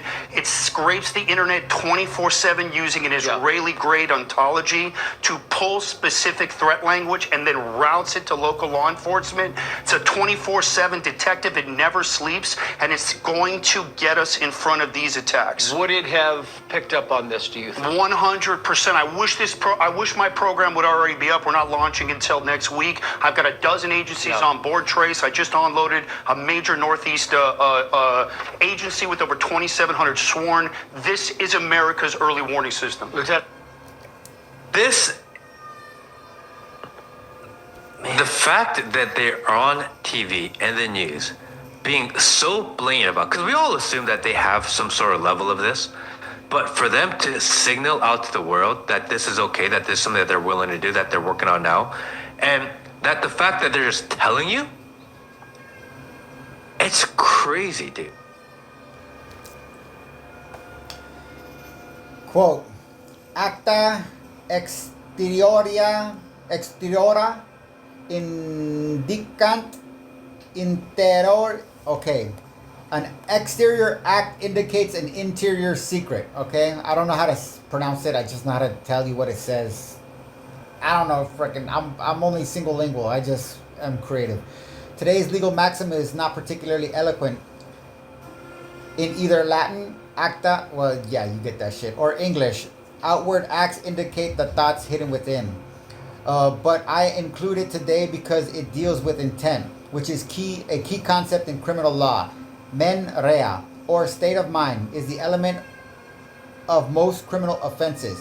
And since the finder of fact is not a mind reader, the judge or jury is frequently required to infer intent from the defendant's actions. This is where the maxim comes in. It is similar to the proposition that you are presumed to intend the nature and probable consequences of your actions, close quote. James Kohler, September 25th, 2012. What's today? Concepts, Principles, Kohler Law, Washington. Just gets worse and worse by the minute. This is the post that Sean King put out there. In the middle of the night, Elon Musk deleted every single tweet I've made about Israeli Tom Alexandrovich that was arrested in Las Vegas for crimes against children. All of them, every retweet, every link to my articles, gone. Those lawyers were told a government demand required us to remove the tweets, but they didn't tell the lawyers which government. Then it turns out that it gets confirmed that Twitter admitted it was the Israelis that asked them to get rid of the tweets, and they complied. I don't know why my drug report front page is all the way down here. I might have to fix that up too. I'll worry about that. Israeli-based company called Amdocs that generates the computerized records and billing data for nearly every phone call made in America. As Carl Cameron reported, U.S. investigators digging into the 9/11 terrorist attacks fear that suspects may have been tipped off to what they were doing by information leaking out of Amdocs. In tonight's report, we learned that the concern about phone security extends to another company founded in Israel that provides the technology that the U.S. government uses for electronic eavesdropping. Here is Carl Cameron's third report. The company is Comverse Infosys, a subsidiary of an Israeli-run private telecommunications firm with offices throughout the U.S. It provides wiretapping equipment for law enforcement. Here's how wiretapping works in the U.S. Every time you make a call, it passes through the nation's elaborate network of switchers and routers run by the phone companies. Custom computers and software made by companies like Comverse are tied into that network to intercept, record, and store the wiretapped calls, and at the same time transmit them to investigators. The manufacturers have continuing access to the computers so they can service them and keep them free of glitches. This process was authorized by the 1994 Communications Assistance for Law Enforcement Act, or CALEA. Senior government officials have now told Fox News that while CALEA made wiretapping easier, it has led to a system that is seriously vulnerable to compromise and may have undermined the whole wiretapping system. Indeed, Fox News has learned that Attorney General John Ashcroft and FBI Director Robert Mueller were both warned October 18th in a hand-delivered letter from 15 local, state, and federal law enforcement officials who complained that, quote, law enforcement's current electronic surveillance capabilities are less effective today than they were at the time CALEA was enacted. Comverse insists the equipment it installs is secure, but the complaint about this system is that the wiretap computer programs made by Comverse have in effect a back door through which wiretaps themselves can be intercepted by unauthorized parties. Adding to the suspicions is the fact that in Israel, Comverse works closely with the Israeli government and under special programs gets reimbursed for up to 50% of its research and development costs by the Israeli Ministry of Industry and Trade. But investigators within the DEA, INS, and FBI have all told Fox News that to pursue or even suggest Israeli spying through Comverse is considered career suicide. Quote, me asking AI a question. How does this relate to the assertion the Sacklers committed crimes? Quote, unlike a drug case, which is about connecting people to a transaction, in nearly every white-collar case, it is clear who was involved in the transaction. The question is, what were they thinking? Stupidity is not a crime. Risky behavior isn't a crime, no matter how many innocent people got hurt by the stupidity or greed or recklessness. In this country, we put people in jail when we prove they knew they were doing something criminally wrong. That's hard, but it's right. FBI Director James Comey, New York Bar Association, he gave a lecture 2014. Tacitus puts it beautifully. Rude nations would be coaxed toward peaceful paths through comfort.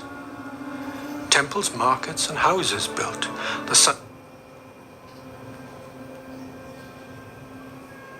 Temples, markets, and houses built. The sons of chieftains educated in the liberal arts. Those who had spurned Roman speech would aspire to rhetoric and adopt the toga. And he concludes, mockingly, so by slow degrees the Britons were seduced by pleasant pastimes, till finally the gullible natives came to call their slavery culture. ChatGPT. The assertion by FBI Director James Comey that we put people in jail when we proved they knew they were doing something criminally wrong emphasizes the principle that criminal prosecutions in white-collar cases often require proving not just that a crime occurred, but also that the individual involved knowingly and intentionally engaged in criminal conduct. Now I understand why organized crime is so freaking profitable. This principle applies to a wide range of white-collar cases, including those involving corporate misconduct, fraud, and other financial crimes. Regarding the Sacklers and their involvement with Purdue Pharma, allegations and legal actions against them typically revolve around their role in marketing OxyContin, their knowledge of its addictive potential, and whether they knowingly engaged in deceptive or fraudulent practices. Fraudulent process. So if they make the opioid exactly the way that they designed it to make it, which is 100 times stronger than a hit of heroin, that's not illegal because it's in the corporate plan. That's white society. That's Anglican culture. That's English common law. And if people die from taking the pill, they'll be like, well, look, our studies show that this is the appropriate dose for the way that we prescribe it. If people are using it outside of the guidelines that we provide when we prescribe it, we can't stop them once they leave this office. That's out of our hands. OxyContin, their knowledge of the addictive potential. Okay. Prosecutors would have to establish through evidence and legal proceedings the Sacklers were aware of the harm their actions could cause and intentionally pursued those actions with that knowledge. It's important to note that the legal process is complex and the outcome of any specific case depends on the presentation of evidence, legal arguments, and judicial decisions. Whether or not the Sacklers committed crimes related to their involvement with OxyContin would be determined through legal proceedings and the burden of proof required by law. This law, new exhibit, 250 years of Blackstone's commentary of England, Book of the First by William Blackstone, just to give you a little glimpse of it. Quote, just as the couple reached the top of the slope, the president stretched out his left arm and grabs Mrs. May's right hand. Then they walk for about 5 steps before Mr. Trump slides his left arm across and pats the underside of Mrs. May's hand, possibly grateful for her steady presence. The handgate row threatened to become a distraction to an event that until then had gone better than some might have hoped, revealed the real reason why Donald Trump and Theresa May held hands. And it's not what you think. January 28, 2017, Peter Damazinek, that's a Hungarian name, Telegraph Media Group, Holdings Limited. That snake gave her a vicious bite. Take me in, O tender woman. Take me in, for heaven's sake. Take me in, O tender woman, sighed the vicious snake. I have saved you, cried the woman. And you've bitten me, heavens, why? You know your bite is poisonous, and now I'm going to die. I didn't know how much he slurs until I did that. Oh, shut up, silly woman. You shut up, fucker. Said the reptile with a grin. You knew damn well I was a snake before you took me in. Won't have to vote anymore, my beautiful Christians. I love you, Christians. I'm a Christian. I love you. Get out. You gotta get out and vote. Whom then does Christianity deny? You're clearly just adding on to words that describe you. Who, me? I am Christian. I'm a Protestant. I'm very proud of it. Presbyterian, to be exact. I'm Presbyterian. Boy, that's down the middle of the road, folks, in all fairness. I mean, Seventh-day Adventist, I don't know about. I'm not Christian. I have great relationship with God. I have great relationship with the evangelicals. I'm not Christian. And I go to church a lot, always on Christmas, always on Easter, always when there's a major occasion, and during the Sundays. I'm a Sunday church person. I'm not Christian. I like to do the right thing where I don't have to actually ask for forgiveness. Jesus died for no reason if you don't sin.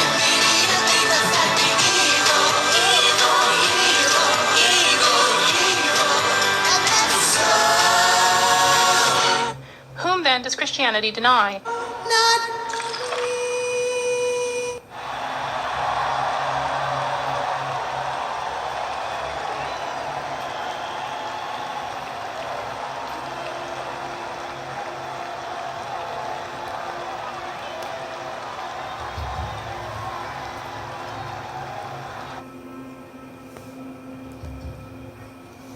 The protagonists of the fascist plague have looked through the incapacity for freedom of masses of people and have declared that it is an absolute biological fact. They have put alluring, irrational race theories into the world, have divided mankind into biologically immutable superior and inferior races, and have conferred upon themselves who are the most sick and most vicious the biologic title of Superman. And that has nothing to do with Nietzsche. Nietzsche is Uberman is Overman. Superman is a miscalculation. The Mass Psychology of Fascism, Wilhelm Reich, 1946, chapter 12. Just to see how close we... No, I don't want to... quote, the British Prime Minister Theresa May announced that Donald Trump is going to make a state visit to the UK as she sought to cement their relationship with the US president a week after his inauguration. May said Trump had accepted an invitation conveyed from Queen Elizabeth and would come to the UK later this year. State visits are typically characterized by pomp and ceremony and generally include a banquet with the Queen. It is unusual for US leaders to be offered full state visits so early in their terms. Theresa May, Donald Trump to make state visit to UK, 1/27/17 by Elisa McIntosh, CNN. And when you're a star, they let you do it. You can do anything, whatever you want. Grab them by the pussy, you can do anything. And just in case you didn't get it, grab them by the pussy, Trump says. You can do anything. During the deposition last October, Carroll's attorney quoted the video to Trump, then asked, "That's what you said, correct?" "Well, historically, that's true with stars," Trump replied. "It's true with stars that they can grab women by the pussy?" Trump was asked. "Well, if you look over the last a million years, I guess that's been largely true," Trump said. Not always, but largely true. Unfortunately, or fortunately. "And you consider yourself to be a star?" Trump was asked. "I think you can say that, yeah," he said. Quote, Trump in his deposition doubles down on Access Hollywood remarks about grabbing women. "Historically, that's true with stars," Trump said in the deposition in October by Olivia Rubin and Aaron Katersky, May 5th, 2023, ABC News. Just to give you a little...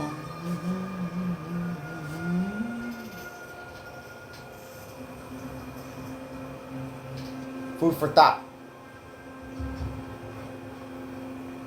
Theresa May was the shortest ever prime minister in England and the most loathed. And not because of this. She was just a filler.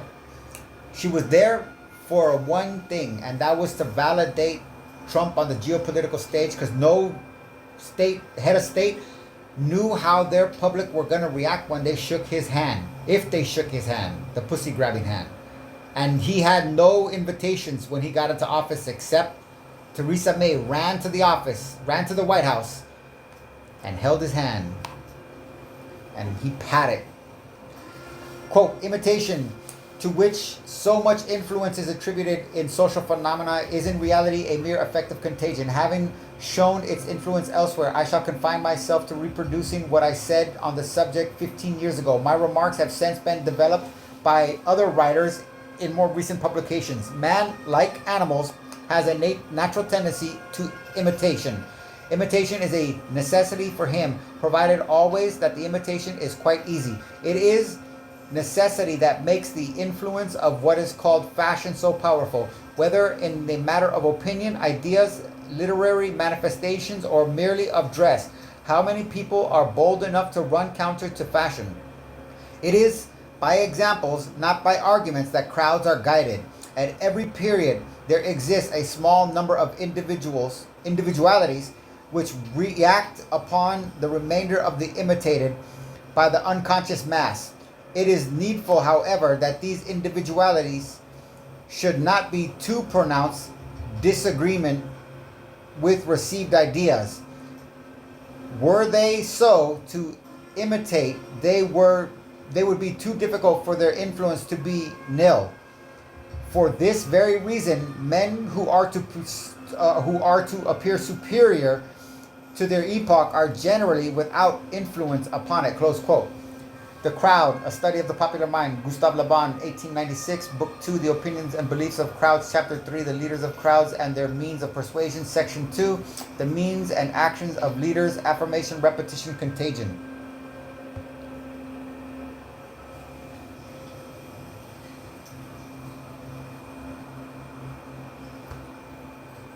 Enough said.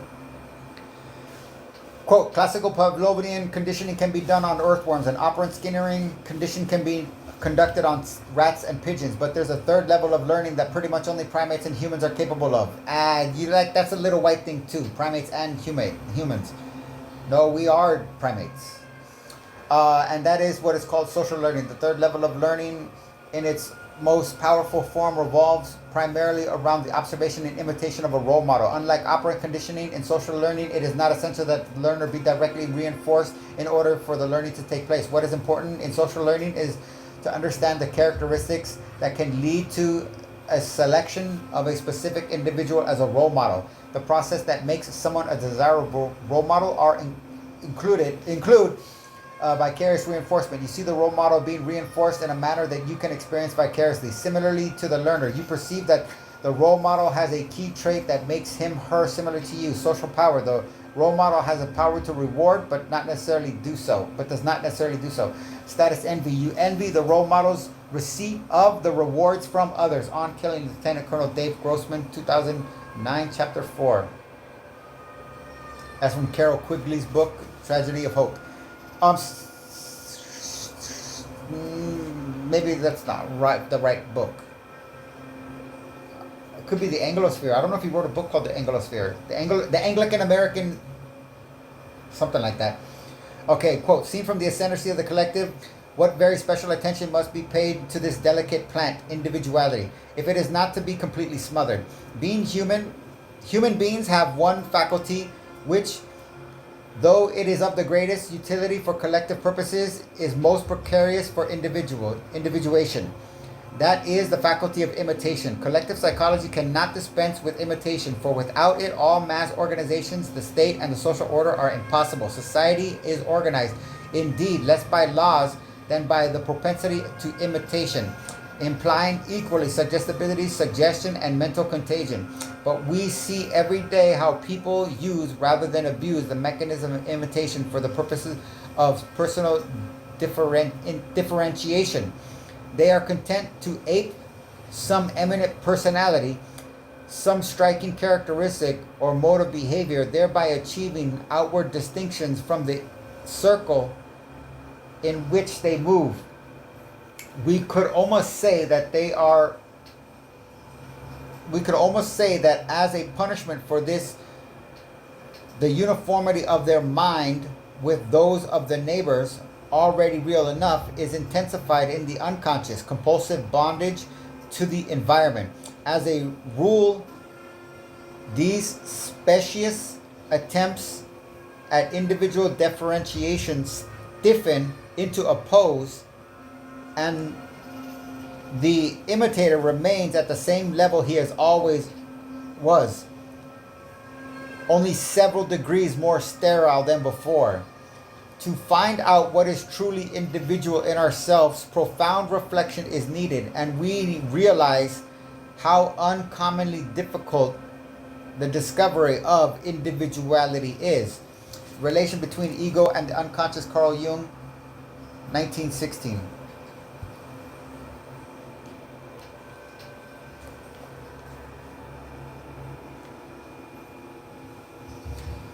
Quote, without her consent, the phrase as used in the law of rape is equivalent to against her will and signifies a manifestation of the utmost reluctance and greatest resistance on the woman's part. State Canton, a Black's Law Dictionary, 4th edition. You say Marla's in this photo? That's Marla, yeah. That's my wife. Which one are you pointing to? No. Here. He just pointed to I see. Carol. Trump continues to insist he didn't rape Carol because of the way she looks, even after he confused her for his ex-wife. So her lawyer following up with this question. The only difference between me and other people is I'm honest. She's not my type. I take it the 3 women you've married are all your type. Yeah. Trump doubling down. She's accusing me of rape.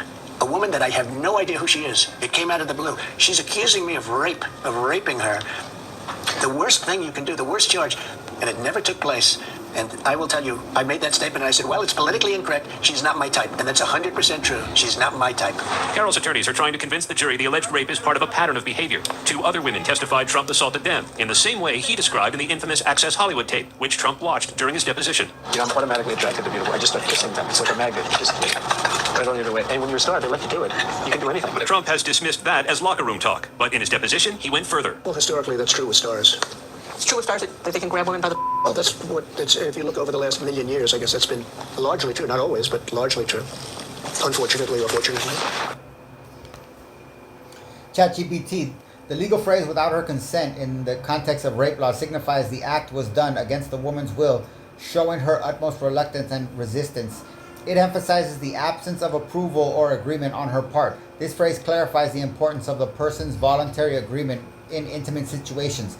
Utmost implies the highest or greatest level. In the context of risk to bodily injury or likely death, it suggests the most extreme or severe level of danger or potential harm that could be faced. So, if someone says there's an utmost risk of bodily injury or death, it indicates the highest degree of peril, of danger or peril. I got a cough. Okay. I'll give you some.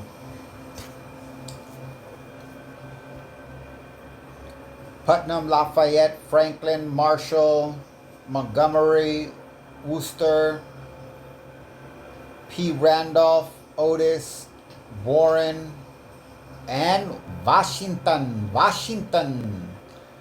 You know, that's funny too. It said the B and the V, but then when you get into Jewish people, and there's another group of people that I can't think of off the top of my head right now, that they swapped the W and the V.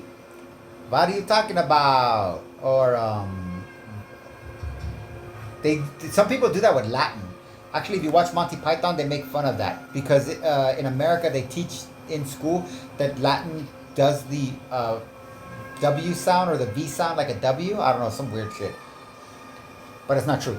First, we must understand that English common law is not civil law. Like the rest of creation, man is subject to laws laid down by the Creator. Man, unlike the rest of creation, has a certain degree of free will. But, says Blackstone, even this free will is governed and limited by God's law. Furthermore, man is not left to his own fumbling around in search of an elusive law. Rather, God has affirmatively revealed his law so that man may find it acceptable and white and Anglican. And shut the fuck up and do it. Sir William Blackstone, Common Law, Robert Stacy, PhD, 2003, page 4761. The book that I got that out of, I found out that book was pretty much, in most universities, law universities, it's required reading. So you could basically say 75% of the lawyers in this country, because they have to go through a licensing program, a system of some kind, have read the book. That's the only reason I got it, because I found out about that. So this is, as you see,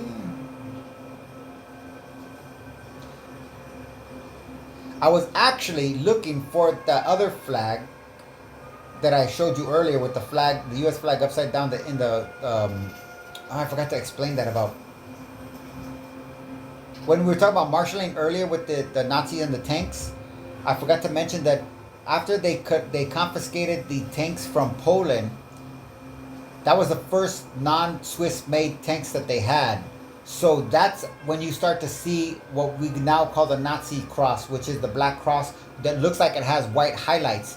That's marshalling. They layered on the black Teutonic cross on top of the white Swiss cross.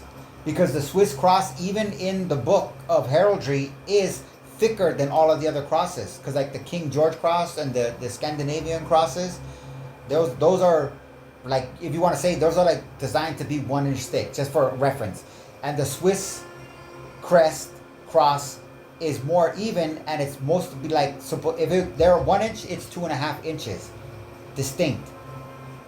So that's called marshalling, and we see that in this is the Union Jack, and that's the Scottish, Irish, and the English flag layer, and the Welsh flag layered on top of each other. That's called marshalling, and this is the Anglosphere. So these are all people marshalling stuff because they're scared to be alone. All this is the Matrix. And the Matrix is not the computer system. The Matrix is the womb, a sense of safety and security and belonging and like comfort. And all of this creation of these crutches, these posturing things like a peacock. Oh, look how big I am. I'm part of the Anglosphere. You know what's bigger than Anglosphere? They'll be like, what Chinese? The Africans? Oh yeah, we know, but look what we did. How about try humanity?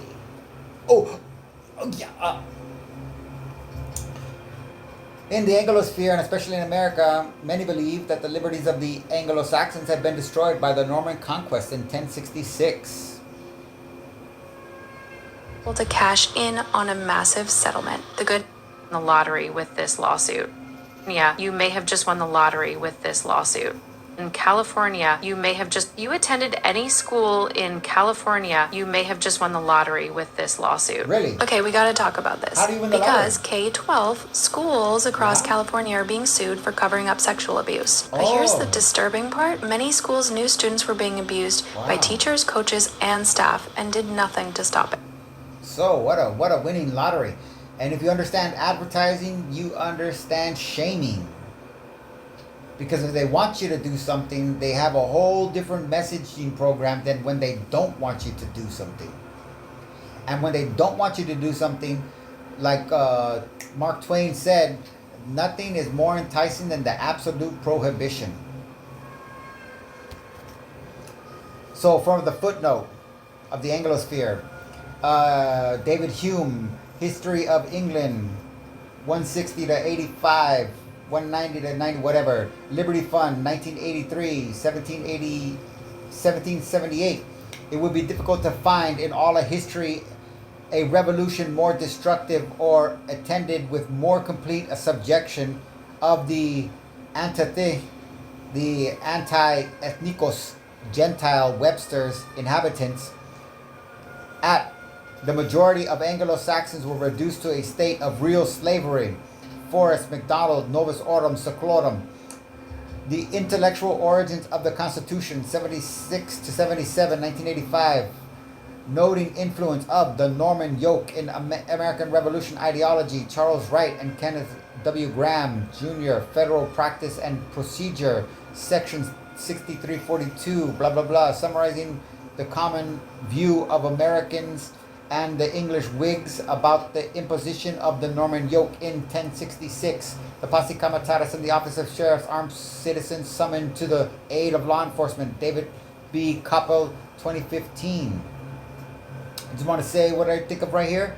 Oh man, you know what those English should do since they suffered so bad? They should go tell the Native Americans that, you know what, you guys, it wasn't that bad.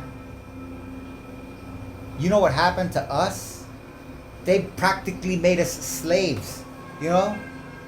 I mean, they didn't take our houses because they, or our farms, but I mean, they made us grow our food for them whenever they came around. But then, they didn't actually come around because they hired sheriffs that were of our own people and they collected everything for them, but it sucked. So you know what? Whatever you guys went through, trust me, it could have been worse. Silly Native Americans. The missing 13th Amendment, constitutional nonsense, and the titles of nobility. I just want to point out that the guy that wrote the Posse Comitatus and the Silversmith, they're both They're not the same guy, but they are both Jewish.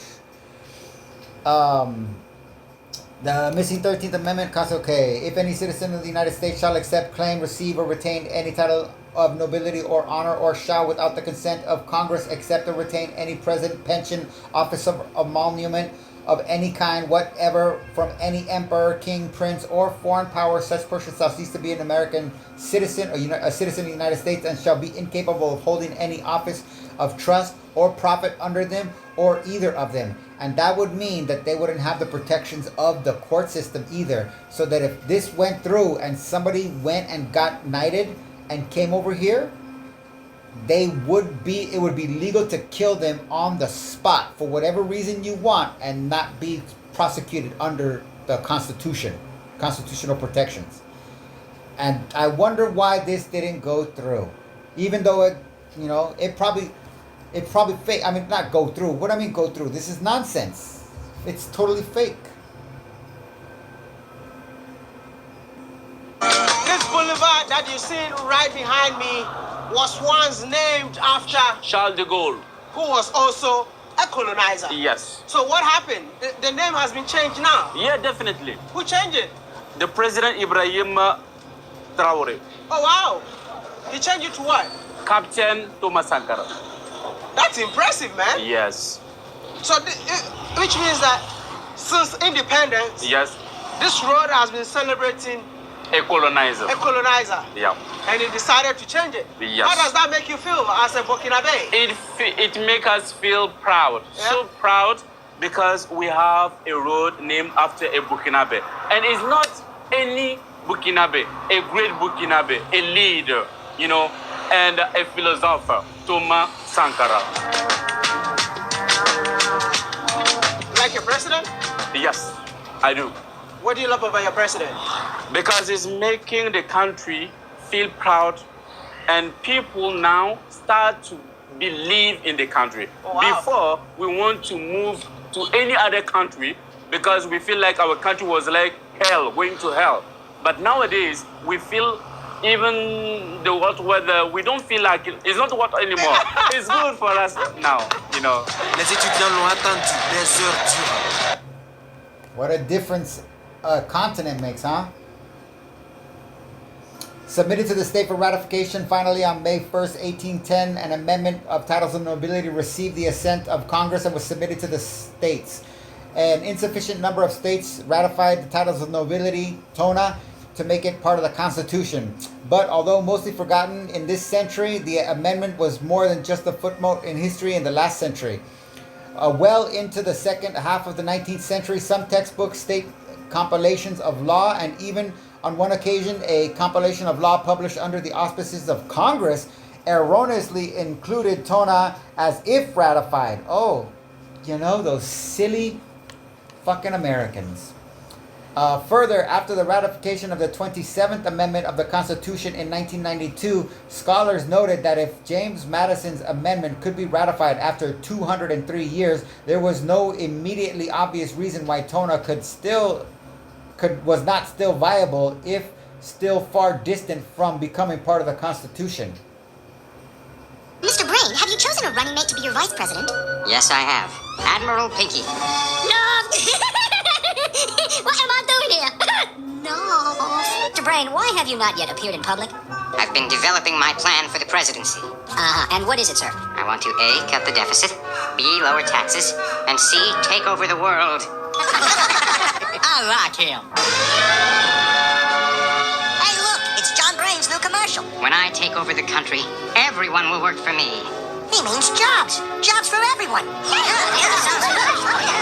If people oppose me, I'll teach them a lesson. Thank goodness, he's for better education. So surrender quietly and no one will be hurt. No one will be sick. Yes, healthcare. Great healthcare. I like him.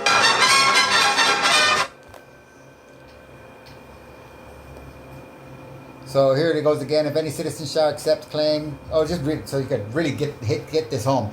If any citizen of the United States shall accept, claim, receive, or retain any title of nobility, of honor, or shall, without the consent of Congress, accept or retain any present, pension, office, or emolument of any kind whatever from any emperor, king, prince, or foreign power, Such person shall cease to be a citizen of the United States and shall be incapable of holding any office of trust or profit under them or either of them.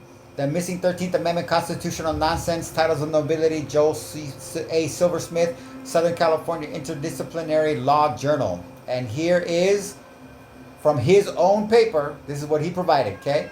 So volume 19, the missing 13th Amendment. 12 states ultimately ratified TONA, not often enough to make it part of the Constitution under Article 5 of the Constitution. Secretary of State John Quincy Adams, through President James Monroe, reported to Congress in 1818 that the following action had transpired. Ratifications: Maryland, Kentucky, Ohio, Delaware, Pennsylvania, New Jersey, Vermont, Tennessee, Georgia, North Carolina, Massachusetts, New Hampshire. These are the dates that they did it. You see the last one happened in December 10th, 1812 for the acceptance, okay? Then the War of 1812 happens against England. England is at war with Napoleon. So they can't send their navy over here. They send the reservist troops that are stationed in Canada. Again, this is 1812, our revolution, where we had a revolutionary war. We didn't even have an army at that point. This is 40 years later, 60 years later. We built the military, we built the navy. Okay? Again, just the reservists. They leave Canada and enter the United States. They march down the East Coast. They beat the shit out of every American, whatever they come in contact with. They make it all the way to Washington, D.C. The president is evacuated 9 miles away, and he watches from a hilltop as the English troops, the Redcoats, burn the Capitol to the ground. Thus, we now have the White House. After that event took place, which the war ended in 1814, then you had state rejections that didn't want to oppose English nobility and peerage influence in America, in their government. New York rejected it in 1812, the first. Connecticut rejected it next. That's where Yale is, with Skull and Bones, Ivy Leagues. 1813. Rhode Island, small, and it's called Rhode Island for a reason, the Isle of Rhodes. It's a Hellenic, so they see themselves as a type of a nobility. September 15th, 1814. And the last one, South Carolina, December 21st, 1814. They claim Virginia gave no reply. Look at that. What's that? What's that thing right there? Is that a footnote? 52? I wonder what that could... Oh my gosh, I got notes. Here's his note 52. See amendment proposed to the Constitution in relation to the titles of nobility, etc. 2 American state papers, class X miscellaneous, 477 to 78. Walter Lowry and Walter S. Franklin. Eds 1834, microfilmed on, I don't know what all that shit is. Congress in Service. Oh, CSI. Now I know. Congress in Service. Adams report is dated February 3rd, 1818. Monroe's letter is dated February 4th, 1818. And the House of Representatives is recorded to have received it on February 6, 1818.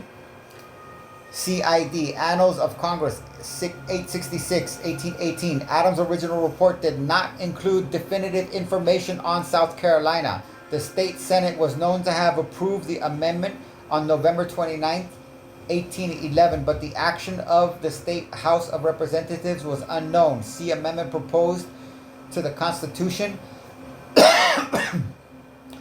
in relation to titles of nobility, etc. Monroe, on February 28, 1818, transmitted to Congress a letter from Governor Andrew Pickens, dated February 14, 1818, received by Adams, reporting that the state House had rejected the amendment.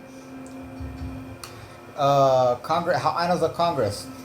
One secondary source asserted that the official file states that no action was taken upon the amendment by Louisiana. See Virginia Commission, Supra Note 13 at 111. No such statement appears in the thin file maintained by the National Archives on the amendment.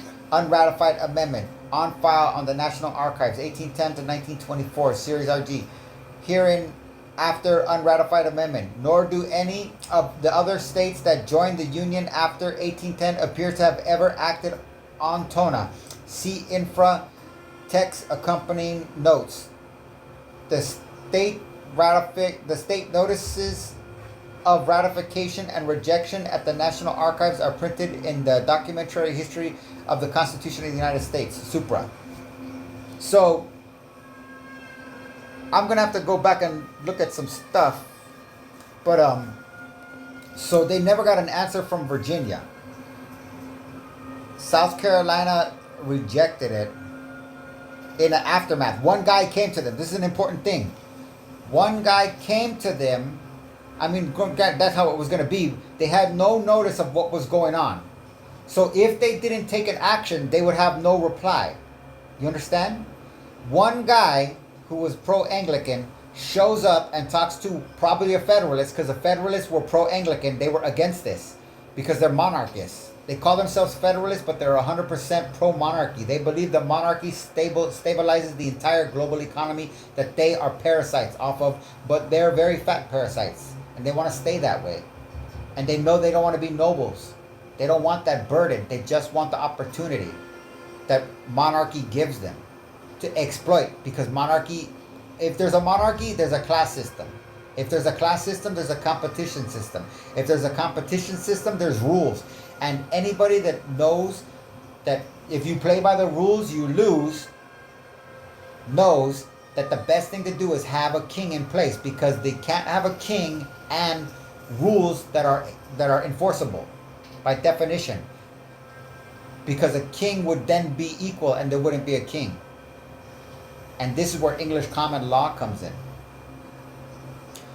But anyways, my whole point is 2 states did not say anything. So they needed one extra state to say no, just so they could say that it didn't meet the requirements of the states that voted. And if I'm not mistaken, I haven't researched this for a while, but they said something about Louisiana. Louisiana's not even on here, is it?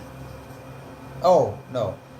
They rushed Louisiana to make it a state because they were worried that it was going to pass, and they had already secured Louisiana, which is a French state and has civil law, not English common law, and still to this day is the only place in the country that has civil law because of their strong identification with French culture, as opposed to Anglican culture, which everybody else has common law, and there is a distinction. Was ready to drop their no on the pile as quick as possible. But then all of a sudden the guy comes and says, hey, Carolina didn't actually do anything. So, hey, no, they said no. Oh, thanks. That's all we needed. Well, and that's also greatly to not take responsibility for your performance.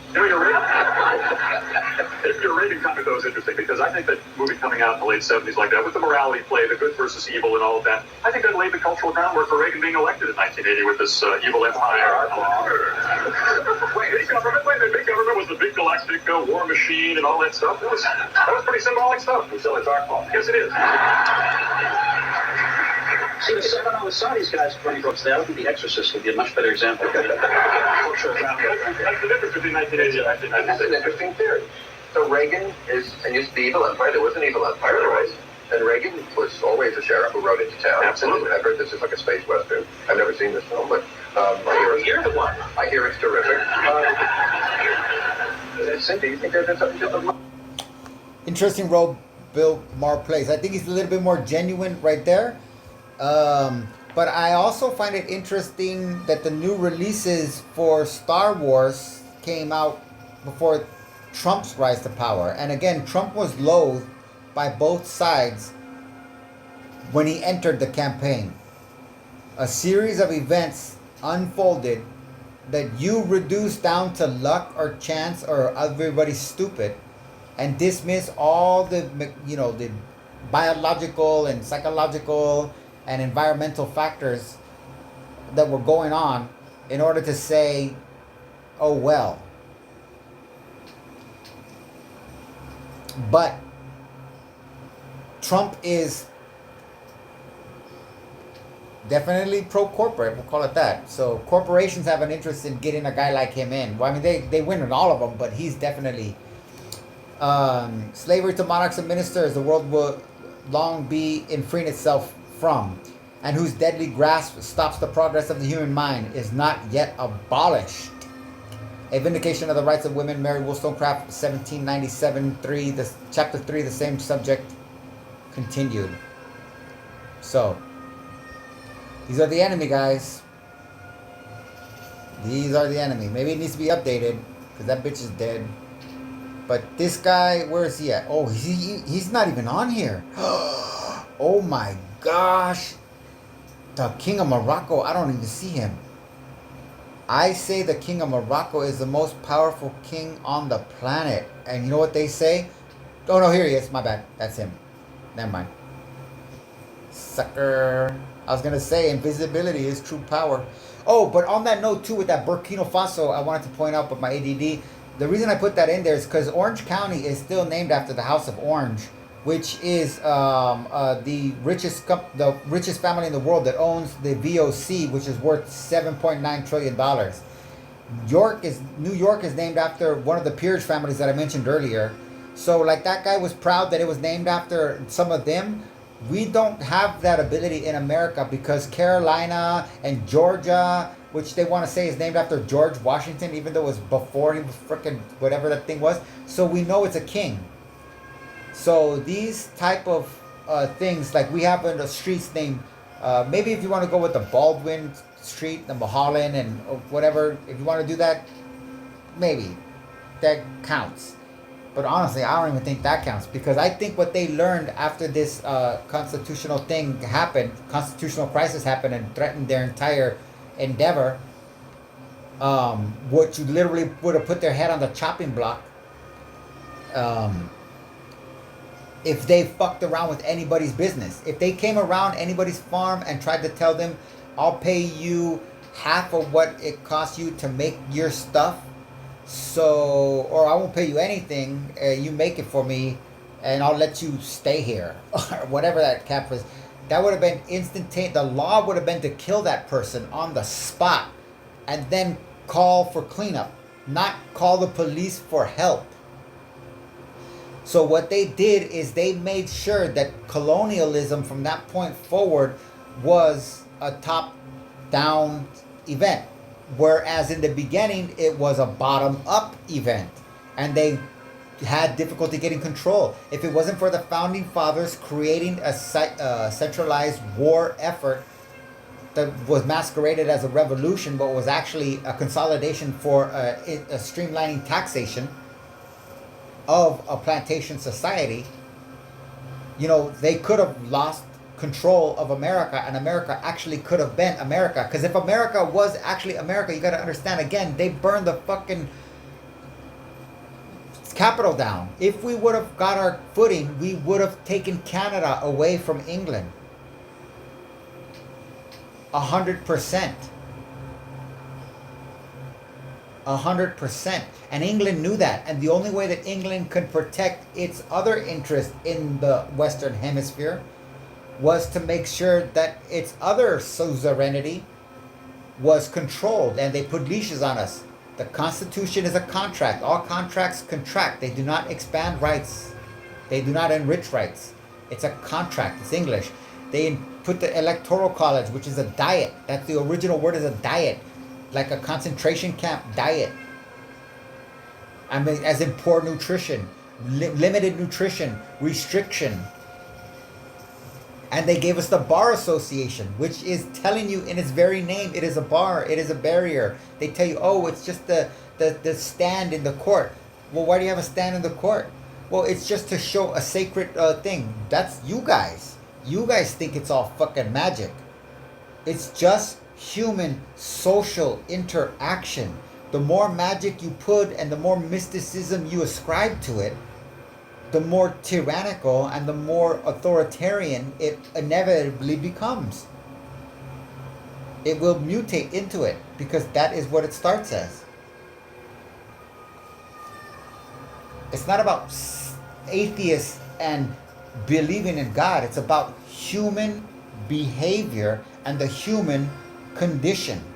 And that means stuff like a healthy environment. It means stuff like Carl Jung's idea of individuation. A nation of individuals, to them, is a weak nation. And therefore, their entire culture, laws, art, entertainment, games, education are designed to prevent their nation from being weak from an Anglican standpoint, from a white standpoint. And a white standpoint is a purely insecure, pissant little fucking crybaby who needs an Anglosphere or a fraternal order of police or a country or a military in order to bolster their overwhelming sense of inferiority, insecurity, and anxiety and isolation. And they like kings because they make it feel like they're working for a greater cause. Because if you're not working for yourself, who are you working for? If you're not working for yourself, you're working against yourself. And the way that they get around that is they project it as, yeah, well, that may be what it looks like, but it's for a greater cause. So little do you know, you uncivilized twat. Or I think they use cunt a lot. Or twat. I think they say twat. I don't know. Anyways, quote, great power is given to ideas propagated by affirmation, repetition, and contagion by circumstances that are acquired in time. That mysterious force known as prestige. Prestige in reality is a sort of domination exercised on our mind by an individual at work or an idea. This domination entirely paralyzes our critical faculty and fills our soul with astonishment and respect.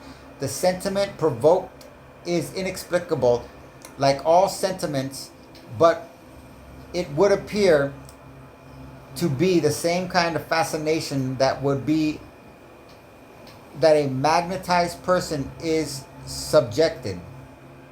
I don't know.